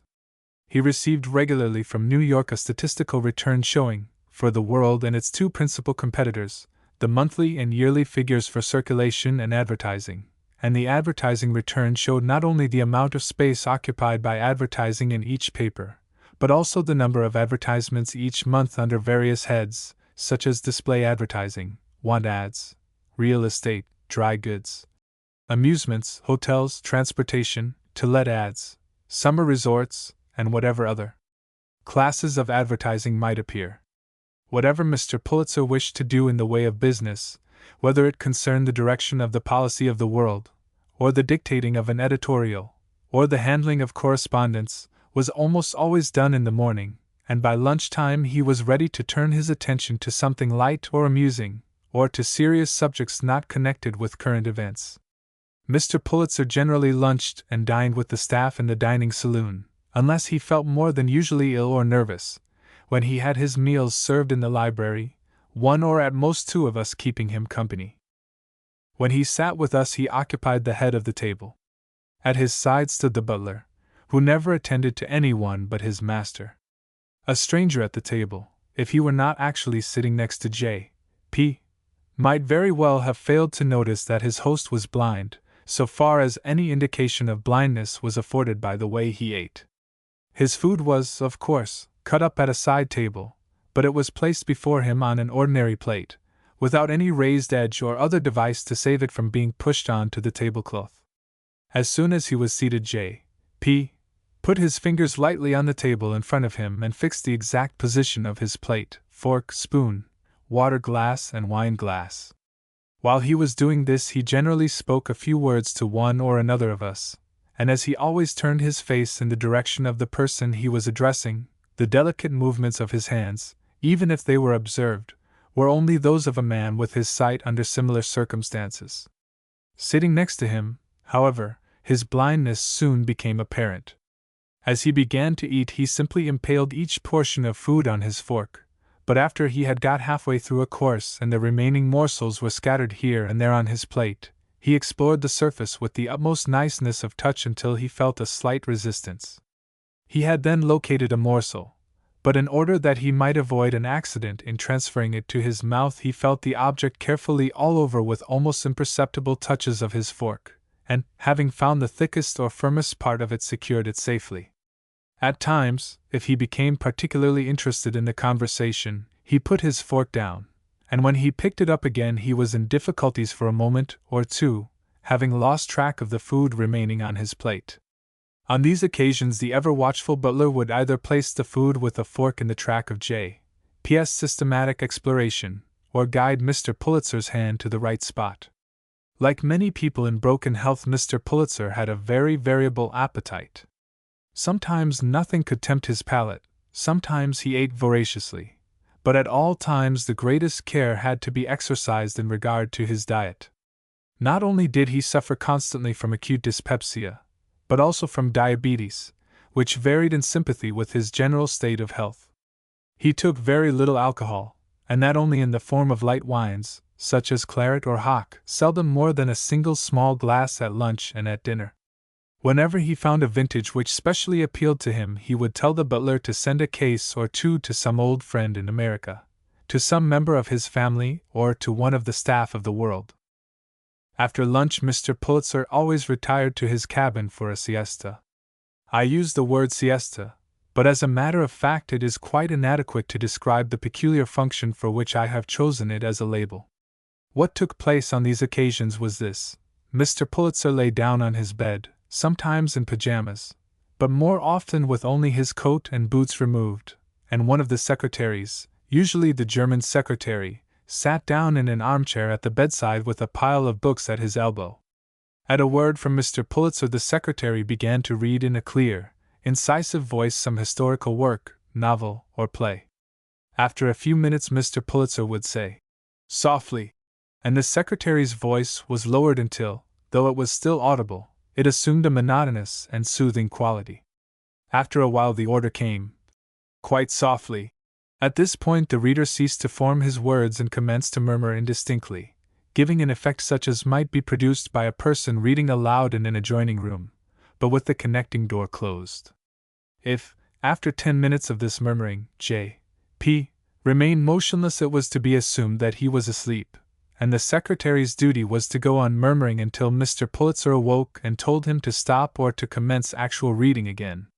This murmuring might last for 2 hours, and it was a very difficult art to acquire, for at the slightest change in the pitch of the voice, at a sneeze, or a cough, Mr. Pulitzer would wake with a start, and an unpleasant quarter of an hour followed.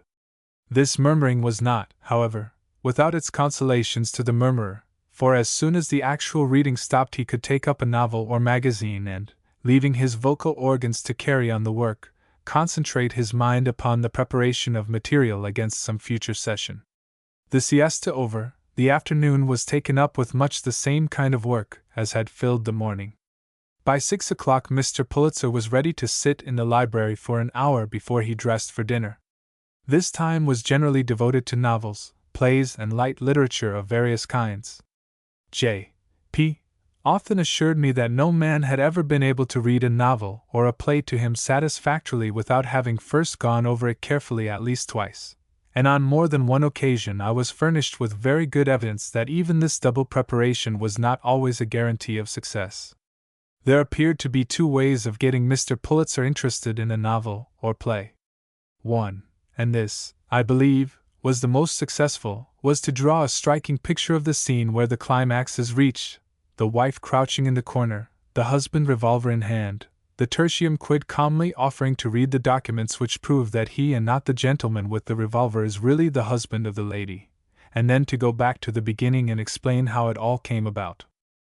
The other method was to set forth the appearance and disposition of each of the characters in the story, so that they assumed reality in Mr. Pulitzer's mind, then to condense the narrative up to about page 260, and then begin to read from the book.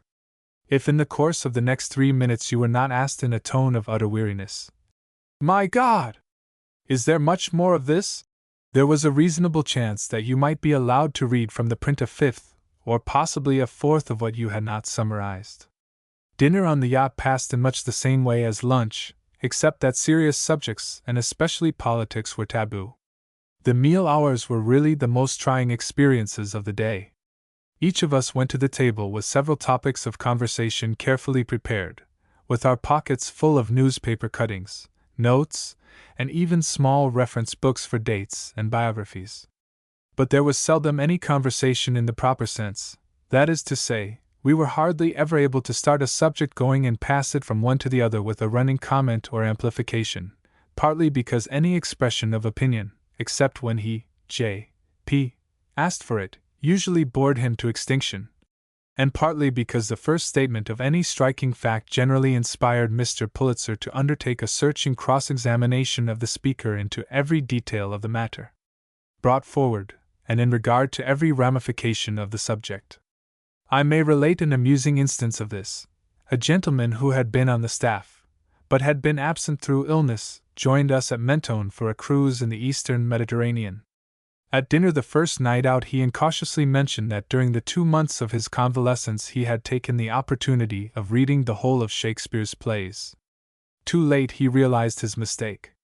Mr. Pulitzer took the matter up, and for the next hour and a half we listened to the unfortunate ex-invalid while he gave a list of the principal characters in each of the historical plays, in each of the tragedies, and in each of the comedies, followed by an outline of each plot, a description of a scene here and there, and an occasional quotation from the text.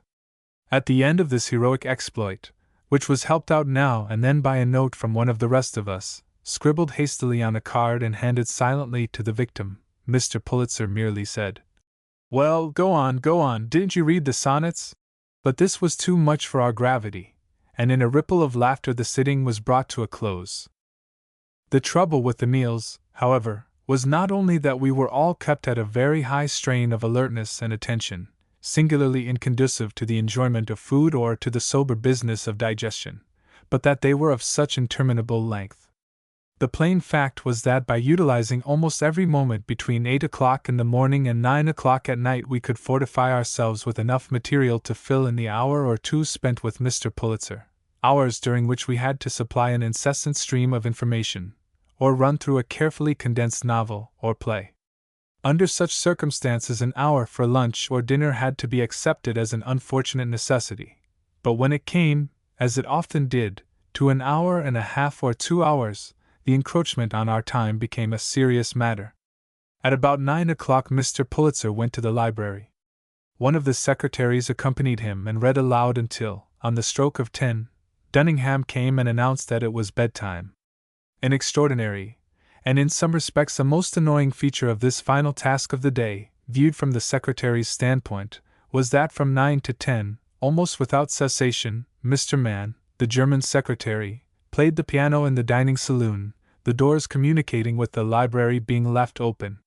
In a direct line the piano cannot have been more than 10 feet from the reader's chair, and the strain of reading aloud for an hour against a powerful rendering of the most vigorous compositions of Liszt, Wagner, Beethoven, Brahms and Chopin was a most trying ordeal for voice, brain and nerves. Mr. Pulitzer could apparently enjoy the music and the reading at the same time. Often, when something was played of which he knew the air, he would follow the notes by means of a sort of subdued whistle, beating time with his hand. But this did not take his mind off the reading, and if you allowed your attention to wander for a moment, and failed to read with proper emphasis, he would say, "Please read that last passage over again, and do try and read it distinctly." Such was the routine of life on the yacht. It was little affected by our occasional visits to Naples, Ajaccio, and other ports. Someone always landed to inquire for mail and to procure newspapers. 1 or 2 of us got shore leave for a few hours, but so far as I was concerned, being still in strict training and under close observation, my rare landings were made only for the purpose of having my observation and memory tested. I brought back minute descriptions of Napoleon's birthplace at Ajaccio, of his villa in Elba, of the tapestries, pictures and statues in the National Museum at Naples, of the Acropolis, of the monument of Lysicrates, of the Greek theatre and of the Roman amphitheatre at Syracuse, and of whatever else I was directed to observe. Mr. Pulitzer had had these things described to him a score of times. He knew which block of seats in the Greek theatre at Neapolis bore the inscription of Nereus, daughter-in-law of King Hiero II. He knew up what stairs and through what rooms and passages you had to go to see the marble bath in Napoleon's villa near Porto Ferraio. He knew from precisely what part of the Acropolis the yacht was visible when it was at anchor at the Piraeus. He knew the actual place of the more important pictures on the walls of each room of the Naples Museum, such a one to the right, such a one to the left as you entered. He knew practically everything, but specially he knew the thing you had forgotten. My exhibitions of memory always ended, as they were no doubt intended to end, in a confession of ignorance. If I described 5 pictures, Mr. Pulitzer said, "Go on." When I had described 10, he said, "Go on." When I had described 15, he said, "Go on." And this was kept up until I could go on no more. At this point, Mr. Pulitzer had discovered just what he wanted to know: how much I could see in a given time, and how much of it I could remember with a fair degree of accuracy. It was simply the game of the jewels which Ligon Sahib played with Kim, against a different background but with much the same object. In the foregoing description of Mr. Pulitzer's daily life, it has been made abundantly clear that his secretaries were worked to the limit of their endurance. It remains to add that Mr. Pulitzer never made a demand upon us which was greater than the demand he made upon himself. He was a tremendous worker, and in receiving our reports no vital fact ever escaped him. If we missed one, he immediately sensed it, and his untiring cross-examination clung to the trail until he unearthed it. We had youth, health, and numbers on our side, yet this man, aged by suffering, tormented by ill health, loaded with responsibility, kept pace with our united labors, and in the final analysis gave more than he received. We brought 1,000 offerings to his judgment. Many of them he rejected with an impatient cry of, "Next! Next! For God's sake!" But if any subject, whether from its intrinsic importance or from its style, reached the standard of his discrimination, he took it up, enlarged upon it, illuminated it, until what had come to him as crude material for conversation assumed a new form, everything unessential rejected, everything essential disclosed in the clear and vigorous English which was the vehicle of his lucid thought. When I recall the capaciousness of his understanding, the breadth of his experience, the range of his information, and set them side by side with the cruel limitations imposed upon him by his blindness and by his shattered constitution, I forget the severity of his discipline. I marvel only that his self-control should have served him so well in the tedious business of breaking a new man to his service. Chapter 5: Getting to know Mr. Pulitzer. As time passed, my relations with Mr. Pulitzer became more agreeable. He had given me fair warning that the first few weeks of my trial would be more or less unpleasant. A month at Cap Martin and a month on the yacht had amply verified his prediction. But this period of probation, laborious and nerve-wracking as it was, enabled me to appreciate how important it was for J.P. to put to a severe test of ability, tact, and good temper any one whom he intended to attach to his personal staff. His total blindness placed him completely in the hands of those around him, and in order that he might enjoy that sense of perfect security without which his life would have been intolerable, it was necessary that he should be able to repose absolute confidence in the loyalty and intelligence of his companions. It was not with reference to his blindness alone that the qualifications of his secretaries were measured. Indeed, to the loss of his sight he had become, in some measure, reconciled. What really dominated every other consideration was the need of being able to meet the peculiar conditions which had arisen through the complete breakdown of his nervous system. I have spoken of his extreme sensitiveness to noise. It is impossible to give any description of this terrible symptom which shall be in any way adequate. Many of us suffer torment through the hideous clamor which appears to be inseparable from modern civilization. but to Mr. Pulitzer even the sudden click of a spoon against a saucer, the gurgle of water poured into a glass, the striking of a match, produced a spasm of suffering. I have seen him turn pale, tremble, break into a cold perspiration at some sound which to most people would have been scarcely audible. When we were on the yacht, every one was compelled to wear rubber-soled shoes.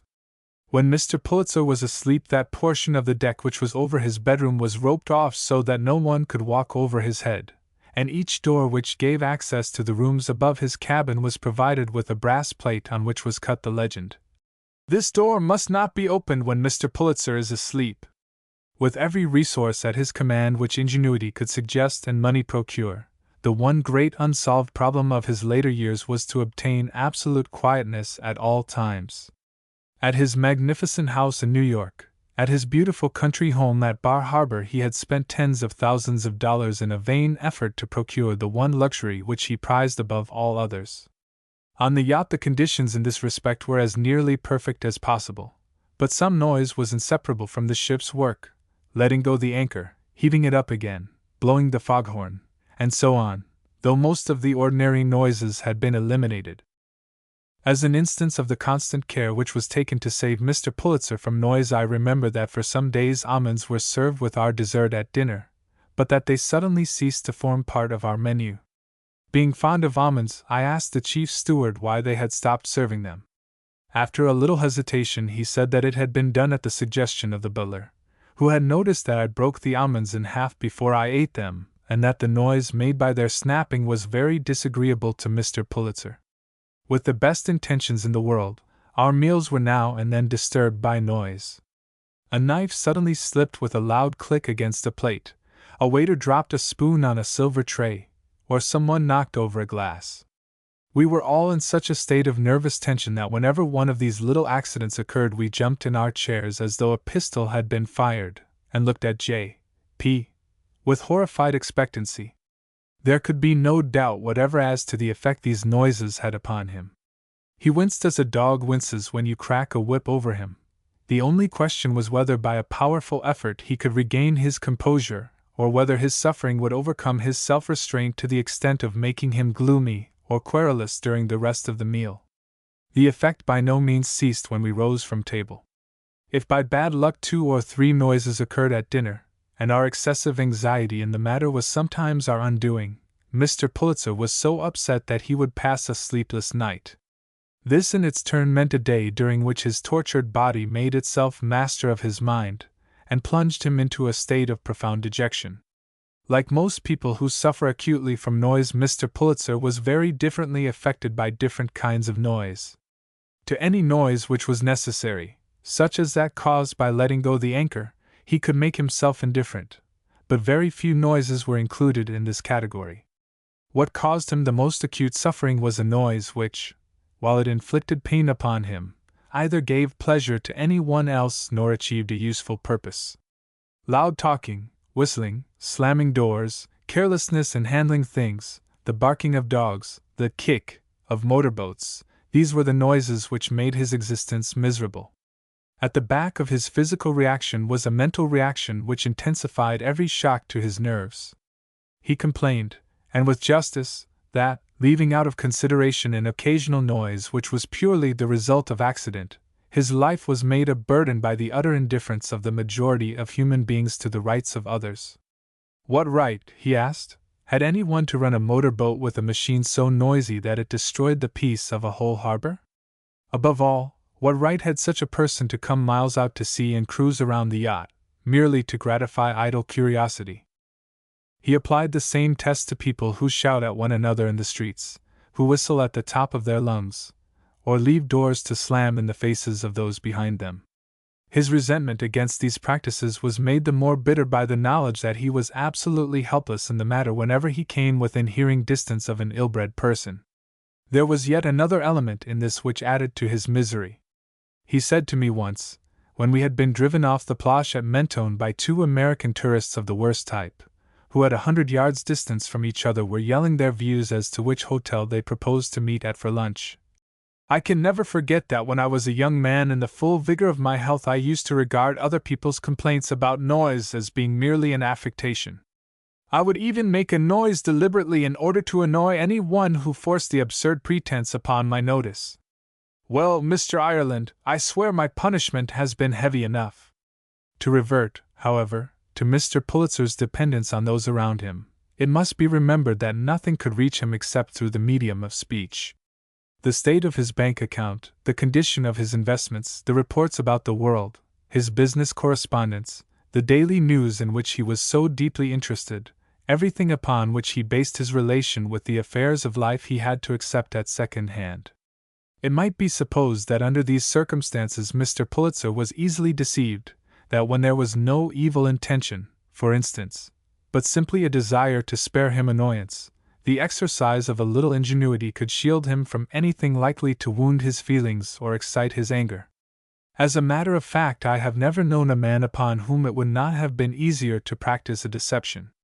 His blindness, so far from being a hindrance to him in reaching the truth, was an aid. 2 instances will serve to illustrate the point.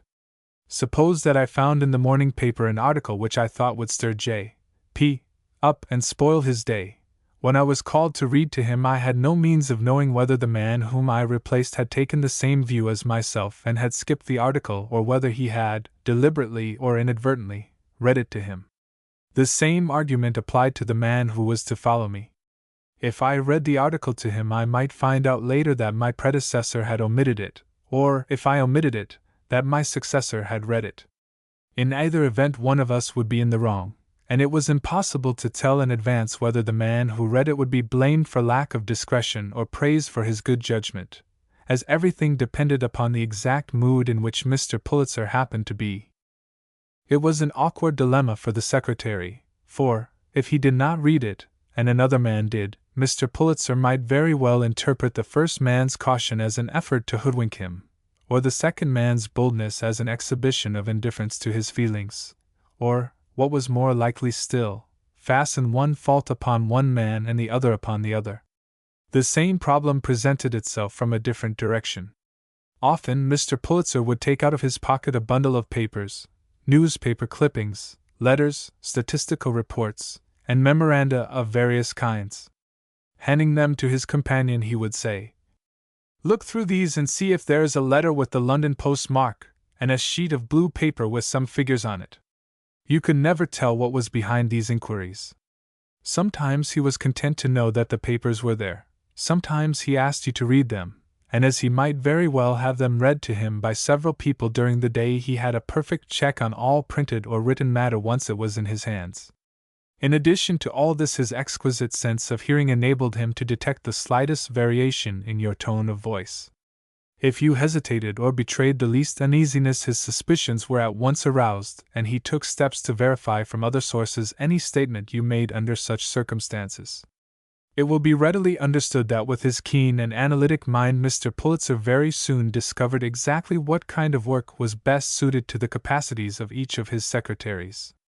Thus to Mr. Patterson was assigned the reading of history and biography, to Mr. Pollard, a Harvard man and the only American on the personal staff during my time, novels and plays in French and English, to her man German literature of all kinds.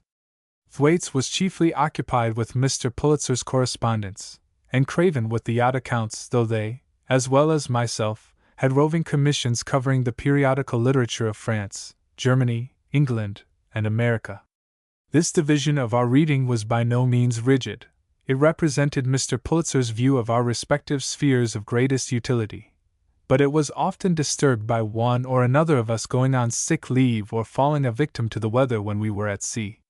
Subject to such chances, Pollard always read to Mr. Pulitzer during his breakfast hour, and Mann during his siesta, while the reading after dinner was pretty evenly divided between Pollard, Patterson, and myself.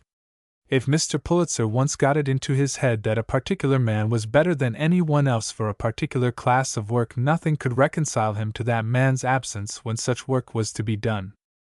An amusing instance of this occurred on an occasion when Pollard was seasick and could not read to J.P. at breakfast. I was hurriedly summoned to take his place. I was dumbfounded, for I had never before been called upon for this task, and Mr. Pulitzer had often held it up to me as the last test of fitness, the charter of your graduation. I had nothing whatever prepared of the kind which J.P. required at that time, and I knew that upon the success of his breakfast might very well depend the general complexion of his whole day. In desperation I rushed into Pollard's cabin, and its unhappy occupant, with a generosity which even seasickness could not chill, gave me a bundle of Spectators, Athenaeums, and literary digests, with pencil marks in the margins indicating exactly what he had intended to read in the ordinary course of things. I breathed a sigh of relief and hastened to the library, where I found J.P. very nervous and out of sorts after a bad night. He immediately began to deplore Pollard's absence, on the ground that it was impossible for anyone to know what to read to him at breakfast without years of experience and training. I said nothing, feeling secure with Pollard's prepared breakfast food, as we called it, in front of me. I awaited only his signal to begin reading, confident that I could win laurels for myself without robbing Pollard, whose wreath was firmly fixed on his brow. Alas for my hopes! My very first sentence destroyed my chances, for I had the misfortune to begin reading something which he had already heard. Nothing annoyed him more than this, and we all made a habit of writing, dead, across any article in a periodical as soon as J.P. had it, so that we could keep off each other's trails. I am willing to believe that this was the first and only time that Pollard ever forgot to kill an article after he had read it, but it was enough, in the deplorable state of Mr. Pulitzer's nerves that morning, to inflict a wound upon my reputation as a breakfast-time reader which months did not suffice to heal. With such a bad start, Mr. Pulitzer immediately concluded that I was useless, and he worked himself up into such a state about it that passage after passage, carefully marked by Pollard, was greeted with, "Stop! Stop! For God's sake!" or "Next! Next!" or "My God! Is there much more of that?" or "Well, Mr. Ireland, isn't there anything interesting in all those papers?" I bore up manfully against this until he made the one remark I could not stand. "Now, Mr. Ireland," he said, his voice taking on a tone of gentle reproach, "I know you've done your best, but it is very bad. If you don't believe me, just take those papers to Mr. Pollard when he feels better. Don't disturb him now when he's ill, and show him what you read to me. Now, just for fun, I'd like you to do that. He will tell you that there is not a single line which you have read that he would have read had he been in your place.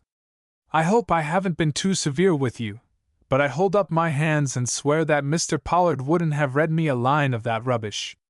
This was too much.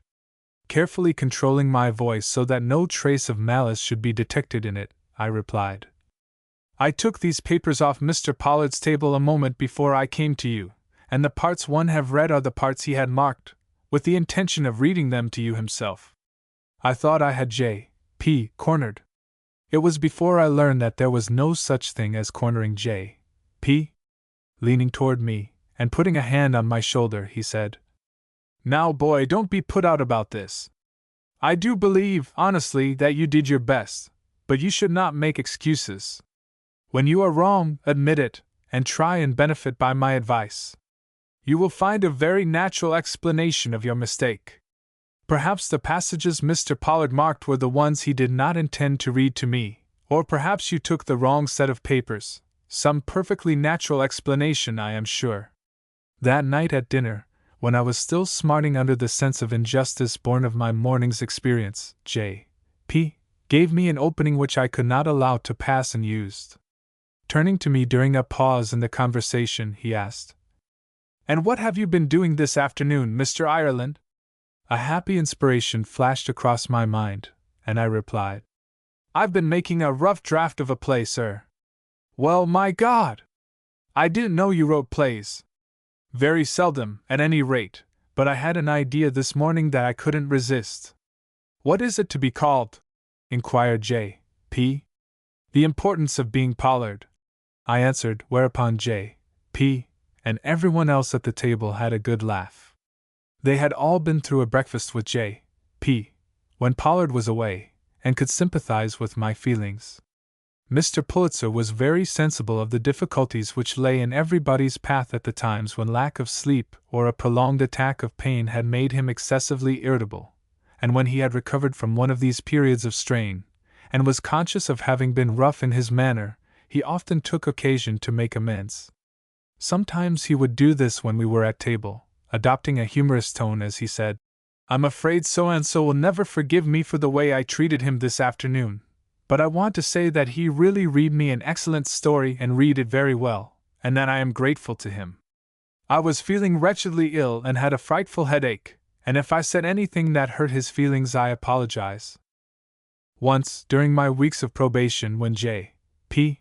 felt that he had carried his test of my good temper beyond reason, he stopped suddenly in our walk, laid a hand on my shoulder, and asked, "What do you feel when I am unreasonable with you? Do you feel angry? Do you bear malice?" "Not at all," I replied. "I suppose my feeling is very much like that of a nurse for a patient.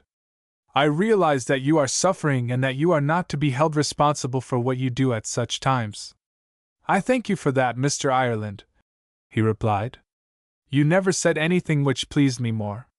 Never forget that I am blind, and that I am in pain most of the time." A matter which I had reason to notice at a very early stage of my acquaintance with Mr. Pulitzer was that when he was in a bad mood it was the worst possible policy to offer no resistance to his pressure. It was part of his nature to go forward in any direction until he encountered an obstacle. When he reached one he paused before making up his mind whether he would go through it or round it. The further he went the more interested he became, his purpose always being to discover a boundary, whether of your knowledge, of your patience, of your memory, or of your nervous endurance. He never respected a man who did not at some point stand up and resist him. After the line had once been drawn at that point, and his curiosity had been gratified, he was always careful not to approach it too closely, and it was only on the rare occasions when he was in exceptionally bad condition that any clash occurred after the first one had been settled. I put off my own little fight for a long time, partly because I was very much affected by the sight of his wretchedness, and partly because I did not at first realize how necessary it was for him to find out just how far my self-control could be depended upon. As soon as this became clear to me I determined to seize the first favorable opportunity which presented itself of getting into my entrenchments, and firing a blank cartridge or two. It was after I had been with him about a month that my chance came. I had noticed that his manner toward me was slowly but steadily growing more hostile, and I had been expecting daily to receive my dismissal from the courteous hands of Dunningham, or to find myself unable to go further with the ordeal. Finally, I consulted Dunningham, and was informed by him, to my great surprise, that I was doing very well and that Mr. Pulitzer was pleased with me.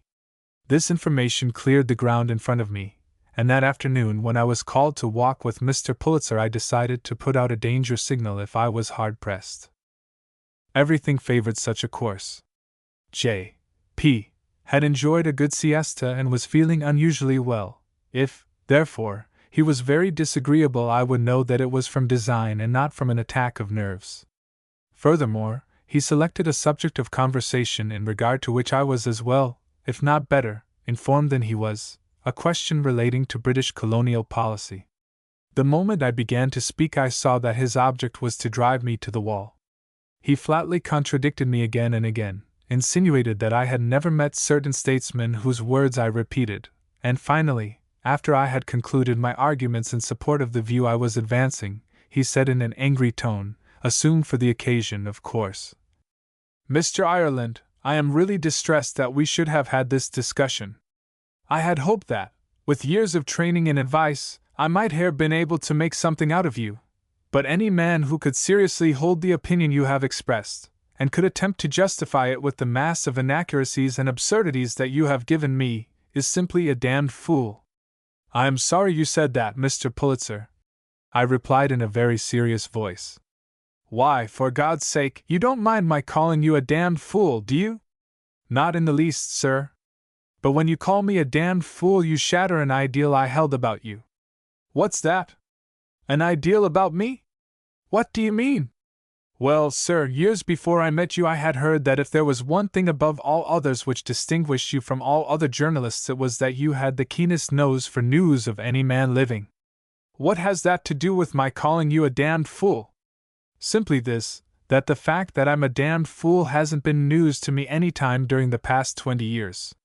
He saw the point at once, laughed heartily, and, putting an arm round my shoulders, as was his habit with all of us when he wished to show a friendly feeling or take the edge off a severe rebuke, said, "Now, boy, you're making fun of me, and you must not make fun of a poor old blind man.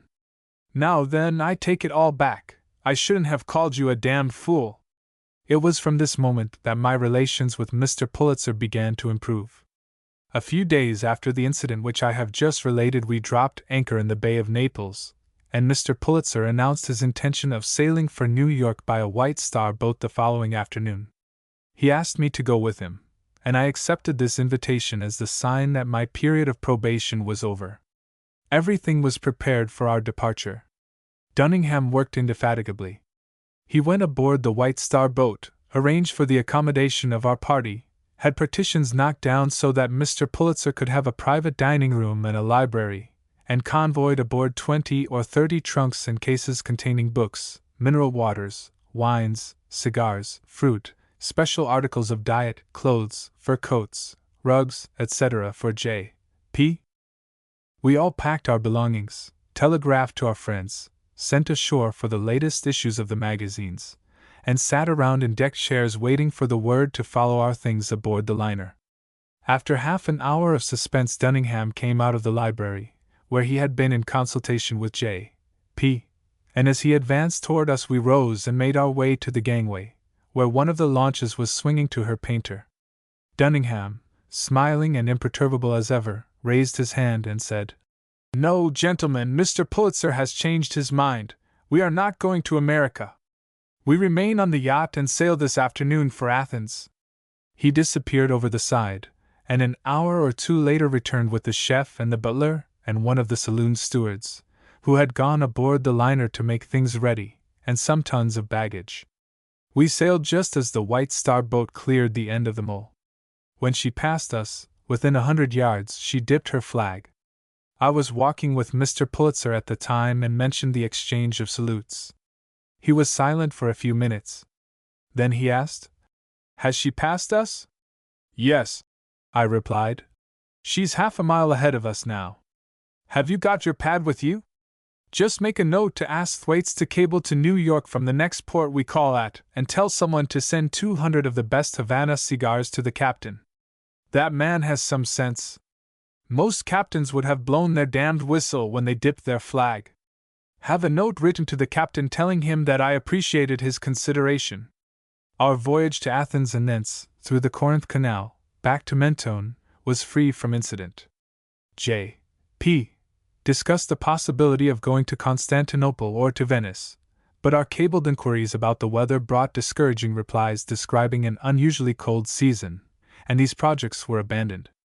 About this time Mr. Pulitzer's health showed a marked improvement, which was reflected in the most agreeable manner in the general conditions of life on the yacht. He had been worried for some weeks about his plans for going to New York, and this had interfered with his sleep, had increased his nervousness, and aggravated every symptom of his physical weakness. With this matter finally disposed of, he could look forward to a peaceful cruise, during which he would be able to catch up with his careful reading of the marked file of the world, and thus remove a weight from his mind. He detested having work accumulate on his hands, but when his health was worse than usual this was unavoidable. He always drove himself to the last ounce of his endurance, and it was only when his condition indicated an imminent collapse that he would consent to drop everything except light reading, and to spend a few days out at sea without calling anywhere for letters, papers, or cables. It was during this, our last cruise in the Mediterranean, that I discovered that Mr. Pulitzer was one of the best and most fascinating talkers I had ever heard.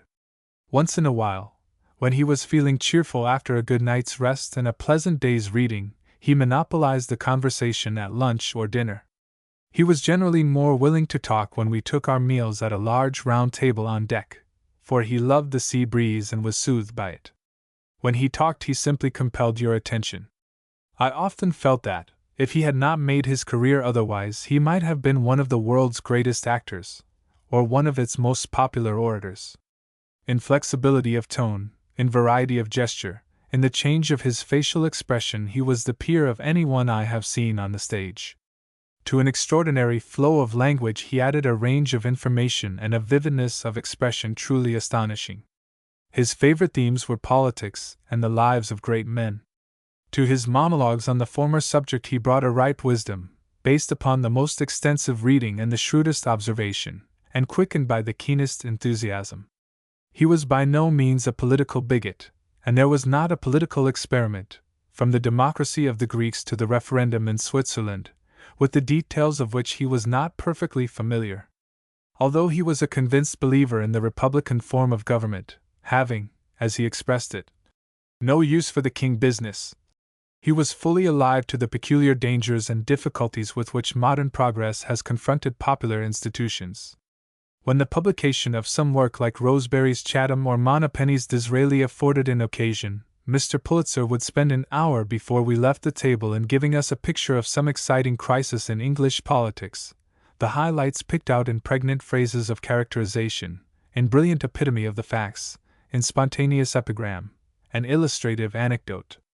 Whether he spoke of the Holland House Circle, of the genius of Cromwell, of Napoleon's campaigns, or sought to point a moral from the lives of Bismarck, Metternich, Louis XI, or Kossuth, every sentence was marked by the same penetrating analysis, the same facility of expression, the same clearness of thought. On rare occasions he talked of his early days, telling us in a charming, simple, and unaffected manner of the tragic and humorous episodes with which his youth had been crowded. Of the former I recall a striking description of a period during which he filled 2 positions in St. Louis, one involving 8 hours' work during the day, the other 8 hours during the night.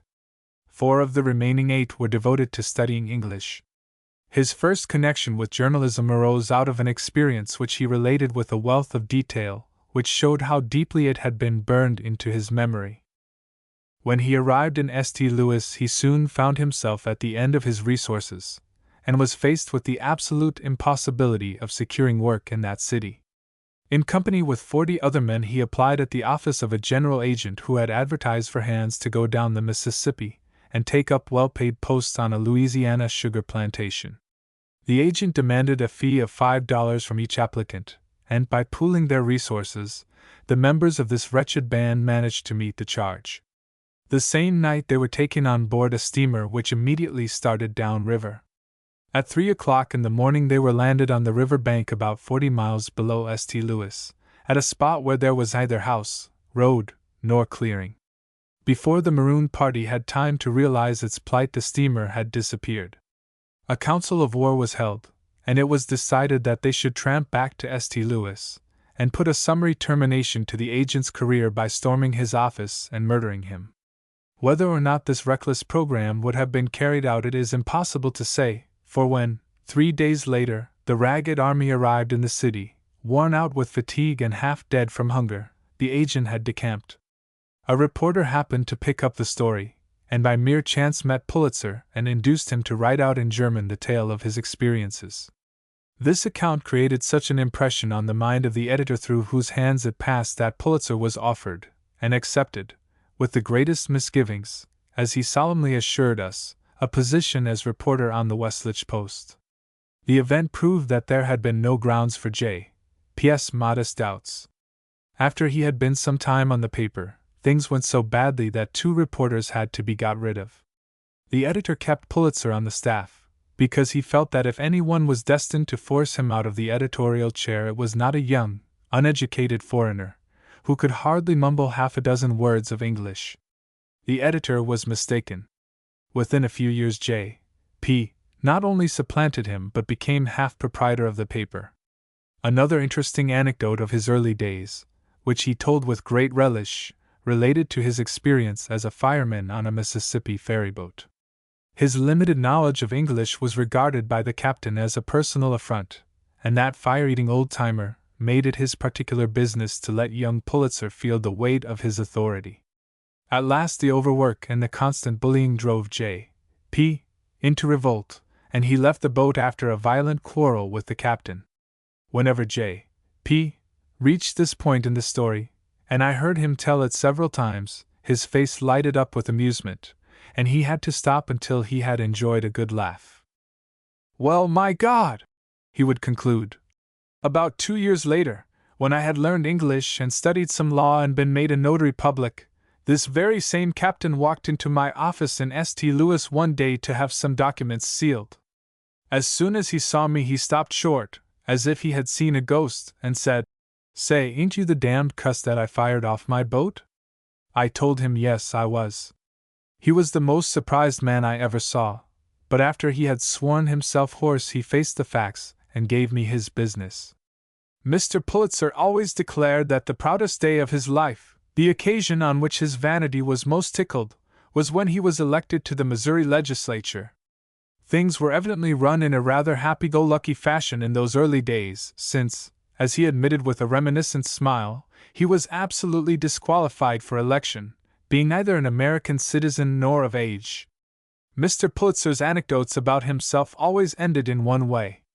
He would break off suddenly and exclaim, "For heaven's sake, why do you let me run on like this?" As soon as a man gets into the habit of talking about his past adventures, he might just as well make up his mind that he is growing old, and that his intellect is giving way. It was this strong disinclination for personal reminiscence which prevented Mr. Pulitzer, despite many urgent appeals, from writing his autobiography.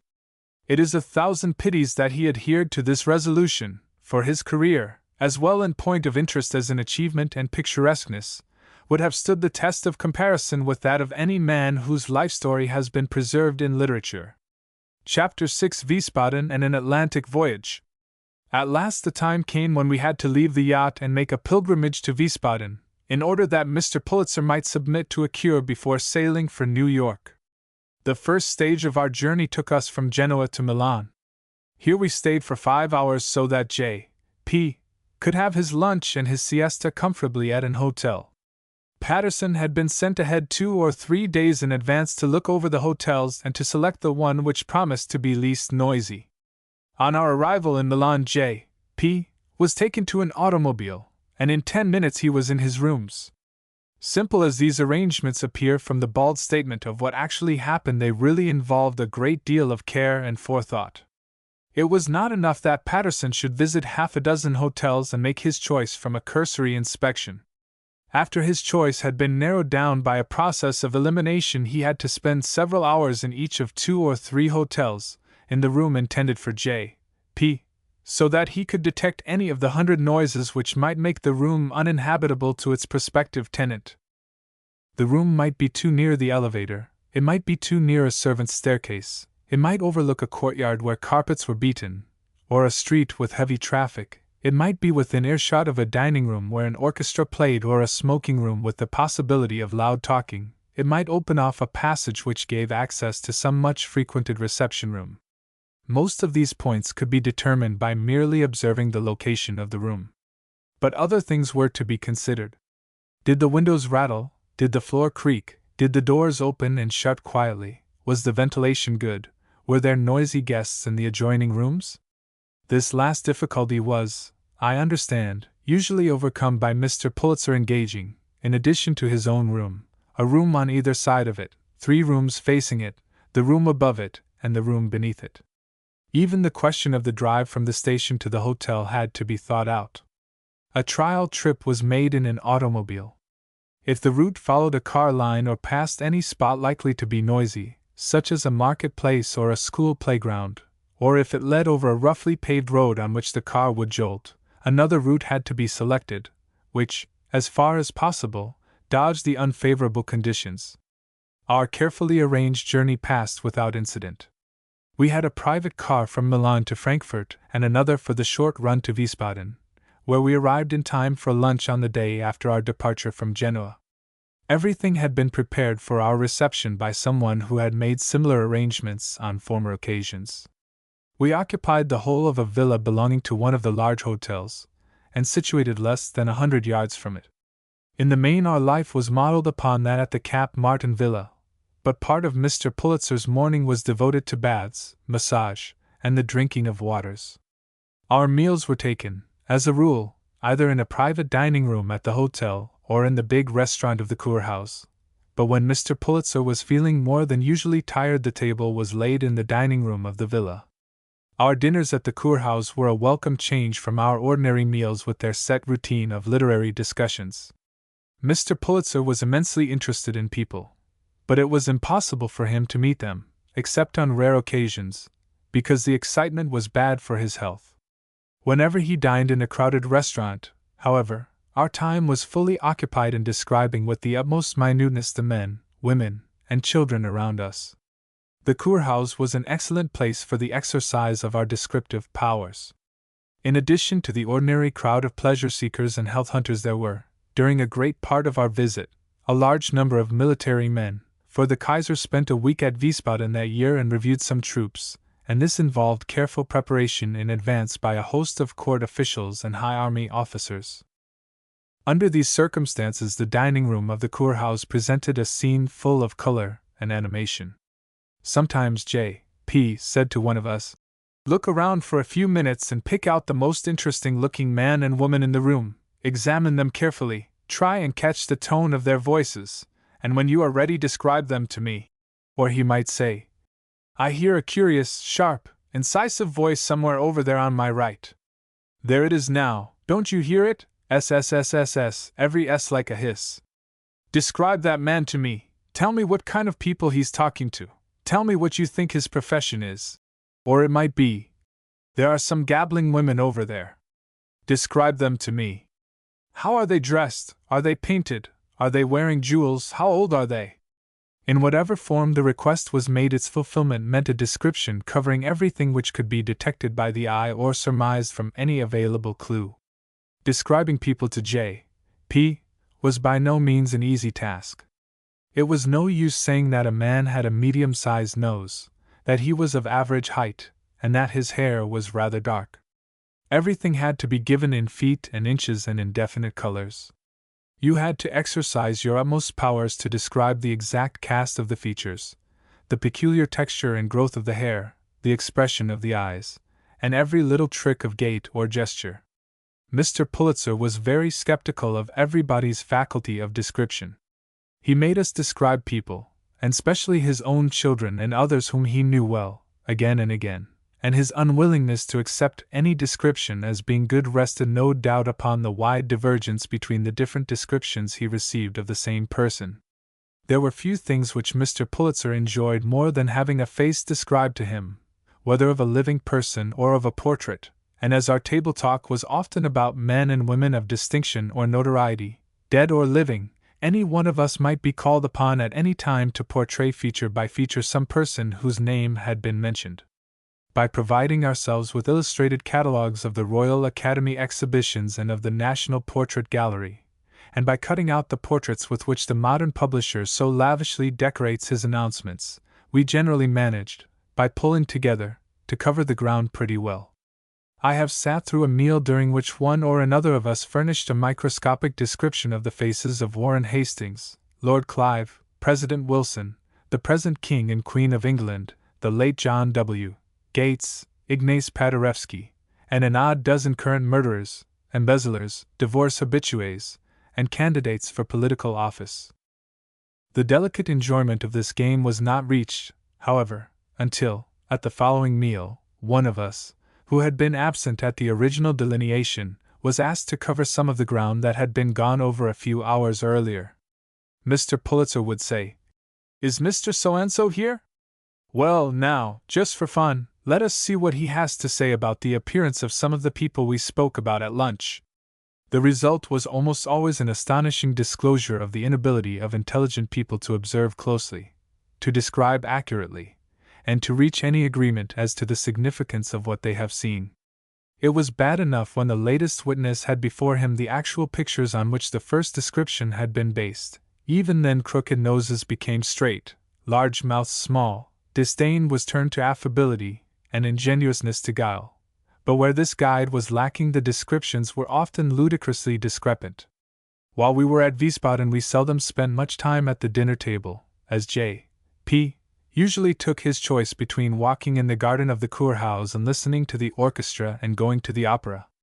One night we motored over to Frankfurt to hear Der Rosenkavalier, but the excursion was a dismal failure. We had to go over a stretch of very bad road, and with J.P., Shaken into a state of extreme nervousness, the very modern strains of the opera failed to please.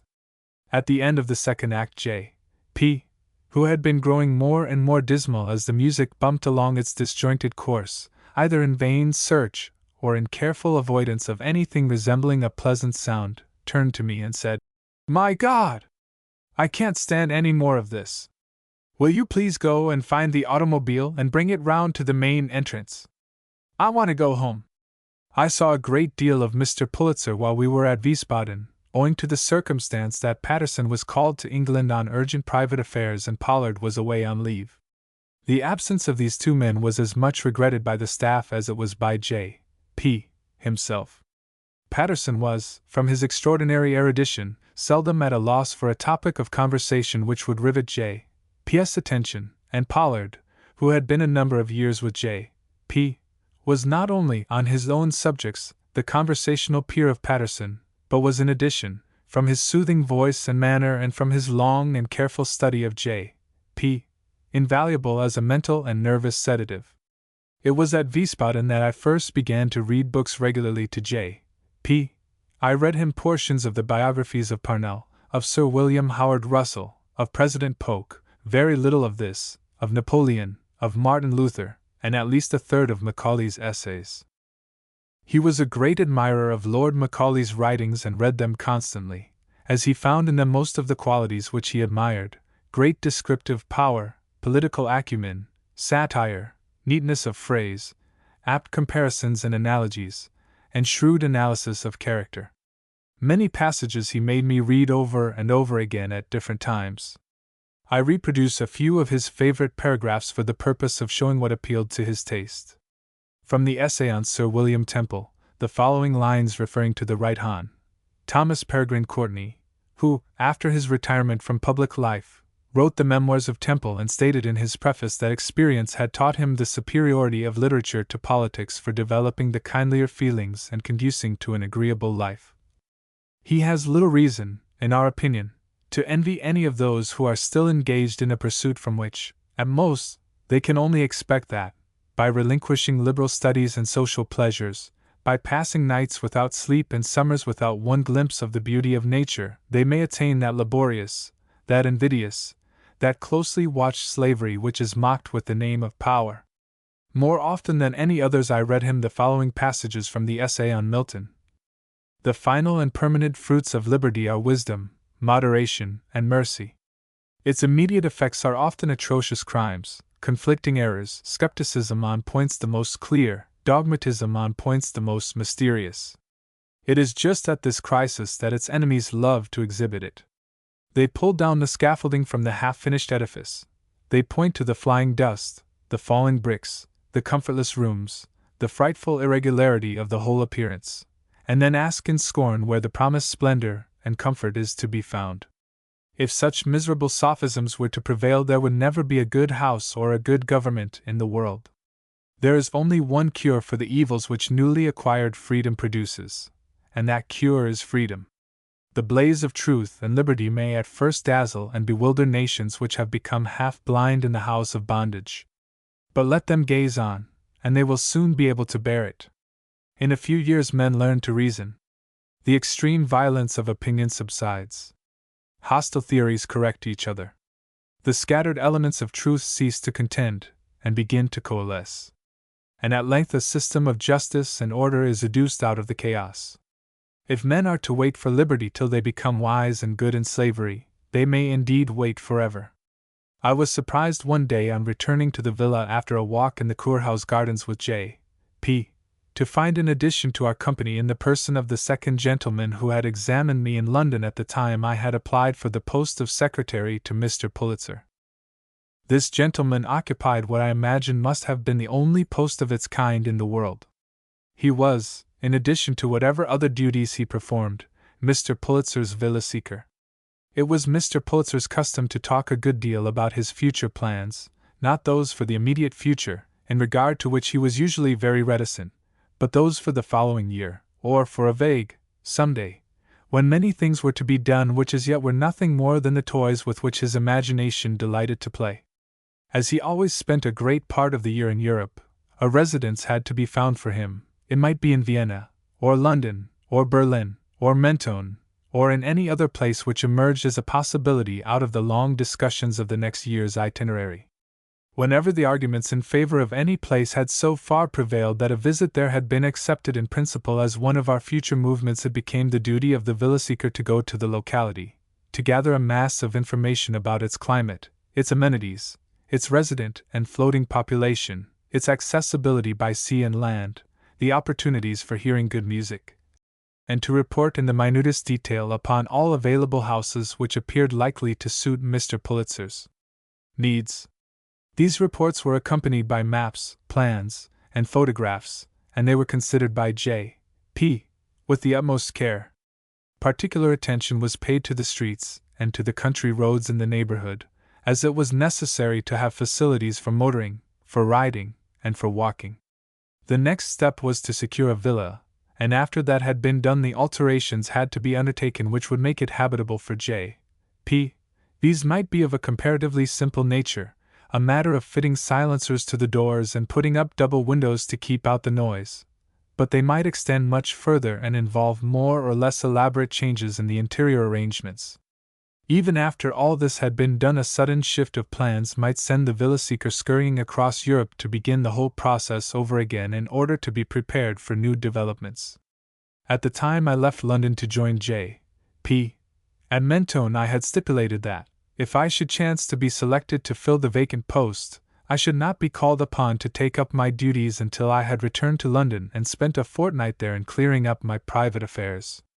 After we had been a few weeks at Wiesbaden, it became absolutely necessary for me to go to London for that purpose, and this led to a struggle with J.P., which nearly brought our relations to an end. As soon as I broached the subject of a fortnight's leave of absence, J.P. set his face firmly against the proposal. This was due not so much to any feeling on his part that my absence would be an inconvenience to him, for both Patterson and Pollard had returned to duty, but to an almost unconquerable repugnance he had to any one except himself initiating any plan which would in the slightest degree affect his arrangements. His sensitiveness on this point was so delicate that it was impossible, for instance, for any of us to accept an invitation to lunch or dine with friends who might happen to be in our neighborhood, or to ask for half a day off for any purpose whatever. I do not mean to say that we never got away for a meal or that we were never free for a few hours. As a matter of fact, J.P. was by no means ungenerous in such things once a man had passed the trial stage, but although J.P. might say to you, "Take 2 days off and amuse yourself," or "Take the evening off, and don't trouble to get back to work until lunchtime tomorrow," it was out of the question for you to say to J.P., "An old friend of mine is here for the day, would you mind my taking lunch with him?" No one, I am sure, ever made a suggestion of that kind to J.P. More than once, the effect upon him was too startling. J.P.'s favors in the way of giving time off were always granted subject to a change of mind on his part, and these changes were often so sudden that it was our custom as soon as leave was given to disappear from the yacht or the villa at the earliest possible moment. But at times even an instant departure was too slow, for it might happen that before you were out of the room J.P. would say, "Just a moment, Mr. So-and-so, you wouldn't mind if I asked you to put off your holiday till tomorrow, would you? I think I would like you to finish that novel this evening. I am really interested to see how it comes out." This, of course, was rather disappointing, but the great disadvantage of not getting away was that Mr. Pulitzer's memory generally clung very tenaciously to the fact that he had given you leave, and lost the subsequent act of rescinding it. The effect of this was that for the practical purpose of getting a day off your turn was used up as soon as J.P. granted it, without any reference to whether you actually got it or not, and the phrase, "until tomorrow," was not to be interpreted literally or to be acted upon without a further distinct permission. The only right any of us had to time off was to our annual vacation of 2 weeks, which we had to take whenever J.P. wished. If, for any reason, one of us wanted leave of absence for a week or so, the matter had to be put into the hands of the discreet and diplomatic Dunningham, and so when the time came when I simply had to go to London, it was to Dunningham I went for counsel. Judging by the results, his intercession on my behalf was not very successful, for, on the occasion of our next meeting, J.P. made it clear to me that if I insisted on going to London it would be on pain of his displeasure and at the peril of my post. As I look back upon the incident, however, it is quite clear to me that the whole of his arguments and his dark hints were launched merely to test my sense of duty to those persons in London whom I had promised to see. A day or two later J.P. told me that as I was going to London I might as well stay there for a month or two before joining him in New York. He outlined a course of study for me, which included lessons in speaking, my voice being harsh and unpleasant, and visits to all the principal art galleries, theaters, and other places of interest, with a view to describing everything when I rejoined him. On the eve of my departure, Dunningham handed me, with Mr. Pulitzer's compliments, an envelope containing a handsome present, in the most acceptable form a present can take. It was not until I was in the train, and the train had started, that I was able to realize that I was free. During the journey to London, my extraordinary experiences of the past 3 months detached themselves from the sum of my existence, and became cloaked with that haze of unreality which belongs to desperate illness or to a tragedy looked back upon from days of health and peace. Walking down St. James's Street 24 hours after leaving Wiesbaden, J.P. and the yacht and the secretaries invaded my memory not as things experienced but as things seen in a play or read in a story long ago. I lost no time in making myself comfortable in London. Inquiries directed to the proper quarter soon brought me into touch with a gentleman to whose skill, I was assured, no voice, however disagreeable, could fail to respond. I saw my friends, my business associates, my tailor. I went to see Fanny's first play 3 times, the National Portrait Gallery twice, the National Gallery once, and laid out my plans to see all the places in London, shame forbidding me to enumerate them, which every Englishman ought to have seen and which I had not seen.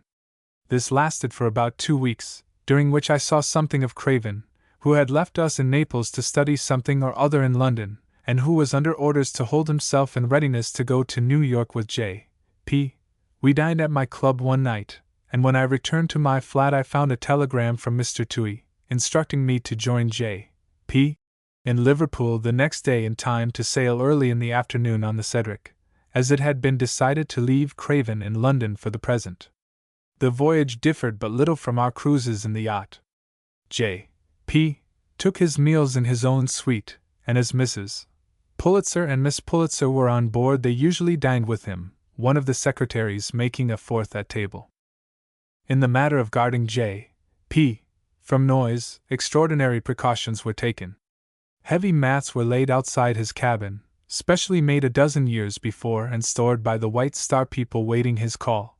That portion of the deck which surrounded his suite was roped off so that the passengers could not promenade there, and a close-fitting green baize door shut off the corridor leading to his quarters. His meals were served by his own butler and by one of the yacht stewards, and his daily routine went on as usual. During the voyage I was broken in to the task of reading the magazines to J.P. So far as current issues were concerned I had to take the ones he liked best: the Atlantic Monthly, the American Magazine, the Quarterly Review, the Edinburgh Review, the World's Work, and the North American Review, and thoroughly master their contents. While I was engaged on this sufficiently arduous labor I made, on cards, lists of the titles of all the articles and abstracts of all the more important ones. I have by me as I write a number of these lists, and I reproduce one of them. The following list of articles represents what Mr. Pulitzer got from me in a highly condensed form during 1 hour. The alleged passing of Wagner, the decline and fall of Wagner, the mission of Richard Wagner, the swiftness of justice in England and in the United States, the public lands of the United States, New Zealand and the woman's vote, the lawyer and the community, the tariff make-believe, the Smithsonian Institute, the spirit and letter of exclusion, the Panama Canal and American shipping, the authors and signers of the Declaration of Independence, the German social democracy, the changing position of American trade, the passing of polygamy. I remember very well the occasion on which I gave him these articles. We were walking on one of the lower promenade decks of the Cedric, and J.P. asked me if I had any magazine articles ready for him. I told him, having the list of articles in my left hand, that I had 15 ready. He pulled out his watch, and holding it toward me said, "What time is it?" 12 o'clock, I replied. "Very good, that gives us an hour before lunch. Now go on with your articles. I'll allow you 4 minutes for each of them." He did not actually take 4 minutes for each, for some of them did not interest him after my summary had run for a minute or so, but we just got the 15 in during the hour.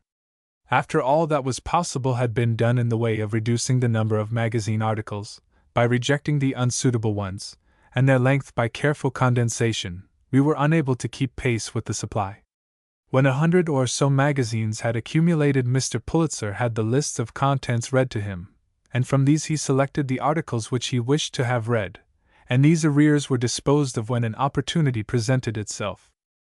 At times Mr. Pulitzer did not feel well enough to take this concentrated mental food, and turned for relief to novels, plays, and light literature. At times, when he was feeling unusually well, he occupied himself for several days in succession with matters concerning the world, in dictating editorials, letters of criticism, instruction and inquiry, or in considering the endless problems relating to policy, business management, personnel, and the soaring price of white paper.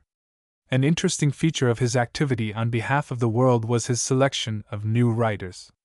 Although his supervision of the paper extended to every branch, from advertising to news, from circulation to color printing, it was upon the editorial page that he concentrated his best energies and his keenest observation. It is no exaggeration to say that the editorial page of the World was to J.P. what a child is to a parent. He had watched it daily for a quarter of a century. During that time, I am told, he had read to him 75% of all the editorials which were printed on it, and had every cartoon described. Those who are interested in the editorial page of the World should read Mr. John L. Heaton's admirable History of a Page, published last year. J.P.'s theory of editorial writing, which I heard him propound a dozen times, called for 3 cardinal qualities: brevity, directness, and style, and, as these could not be expected to adorn hasty writing, he employed a large staff of editorial writers and tried to limit each man to an average of half a column a day, unless exceptional circumstances called for a lengthy treatment of some important question.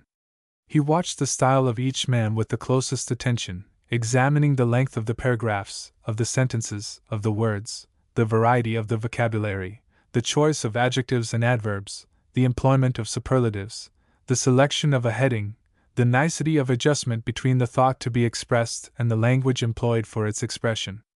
If he chanced in the course of his reading to run across any apt phrase in regard to literary style, he would get one of us to type a number of copies and send one to each of the editorial writers on the World. The following were sent from Wiesbaden.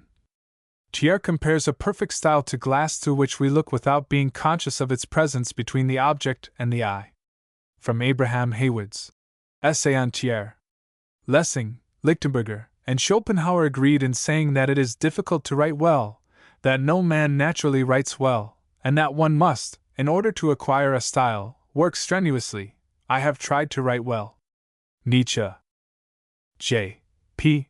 was never tired of discussing literary style, of making comparisons between one language and another from the point of view of an exact expression of an idea, or of the different sound of the same idea expressed in different languages.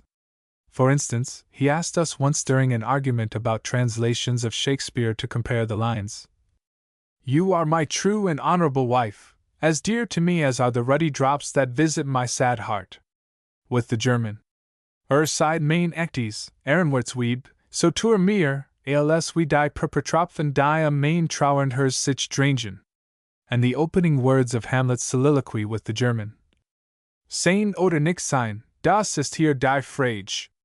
Of the former pair he greatly preferred the English, of the latter the German. Sometimes we discussed at great length the exact English equivalent of some German or French word. I remember one which he came back to again and again, the word leichtsinnig. We suggested as translations, frivolous, irresponsible, harebrained, thoughtless, chicken-witted, foolish, crazy, but we never found an expression which suited him. But I have wandered away from the subject of editorial writers. During the time I was with J.P., He selected two, and his method of selection is of interest in view of the great importance he attached to the editorial page of the World. As I have said elsewhere, J.P. got practically all the important articles from every paper of consequence in the United States. If he read an editorial which impressed him, possibly from a Chicago or a San Francisco paper, he put it on one side and told Pollard, who read all this kind of material to him, to watch the clippings from that paper and to pick out any other editorials which he could identify as the work of the same man. 5 years with J.P. had made Pollard an expert in penetrating the disguise of the editorial. As soon as a representative collection of the unknown man's writings had been made, J.P. instructed someone on the World to find out who the author was and to request that he would supply what he considered to be a fair sample of his work, a dozen or more articles, and a brief biography of himself. If Mr. Pulitzer was satisfied with these, an offer would be made to the man to join the staff of the World. Sometimes even these gentlemen were summoned to New York, to Bar Harbor, to Wiesbaden, or to Mentone, according to circumstances. I have met several of them, and they all agree in saying that the hardest work they ever did in their lives was to keep pace with Mr. Pulitzer while they were running the gauntlet of his judgment. There are few men highly placed on the World today who have not been through such an ordeal. I doubt if any man was ever served by a staff whose individual ability, temper, resources, and limitations were so minutely known to their employer. He knew them to the last ounce of their endurance, to the last word of their knowledge, beyond the last veil which enables even the most intelligent man to harbor, mercifully, a few delusions about himself. To those who did not know Mr. Pulitzer, it may appear that I exaggerate his powers in this direction. As a matter of fact, I believe that it would be impossible to do so. When he had his sight, he judged men as others judged them, and, making full allowance for his genius for observation and analysis, he was no doubt influenced to some extent by appearance, manners, and associations. But after he became blind and retired from contact with all men, except a circle which cannot have exceeded a score in number, his judgment took on a new measure of clearness and perspective. As a natural weapon of self-defense, he developed a system of searching examination before which no subterfuge could stand. It was minute, persistent, comprehensive, and ingenious in the last degree. It might begin today, reach an apparent conclusion, and be renewed after a month's silence. In the meantime, while the whole matter was becoming dim in your mind, inquiries had been made in a dozen directions in regard to the points at issue, and when the subject was reopened, you were confronted not only with J.P.'s perfect memory of what you had said, but with a detailed knowledge of matters which you had passed by as unimportant, or deliberately avoided for any one of a dozen perfectly honest reasons.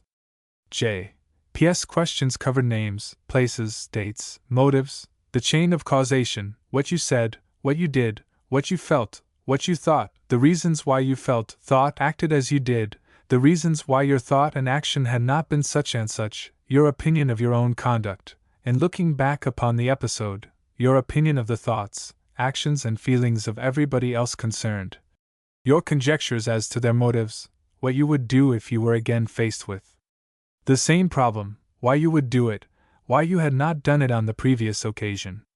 Starting at any point in your career, Mr. Pulitzer worked backward and forward until all that you had ever thought or done, from your earliest recollection down to the present moment, had been disclosed to him so far as he was interested to know it, and your memory served you. This process varied in length according to the nature of the experiences of the person subjected to it, and to the precise quality of Mr. Pulitzer's interest in him.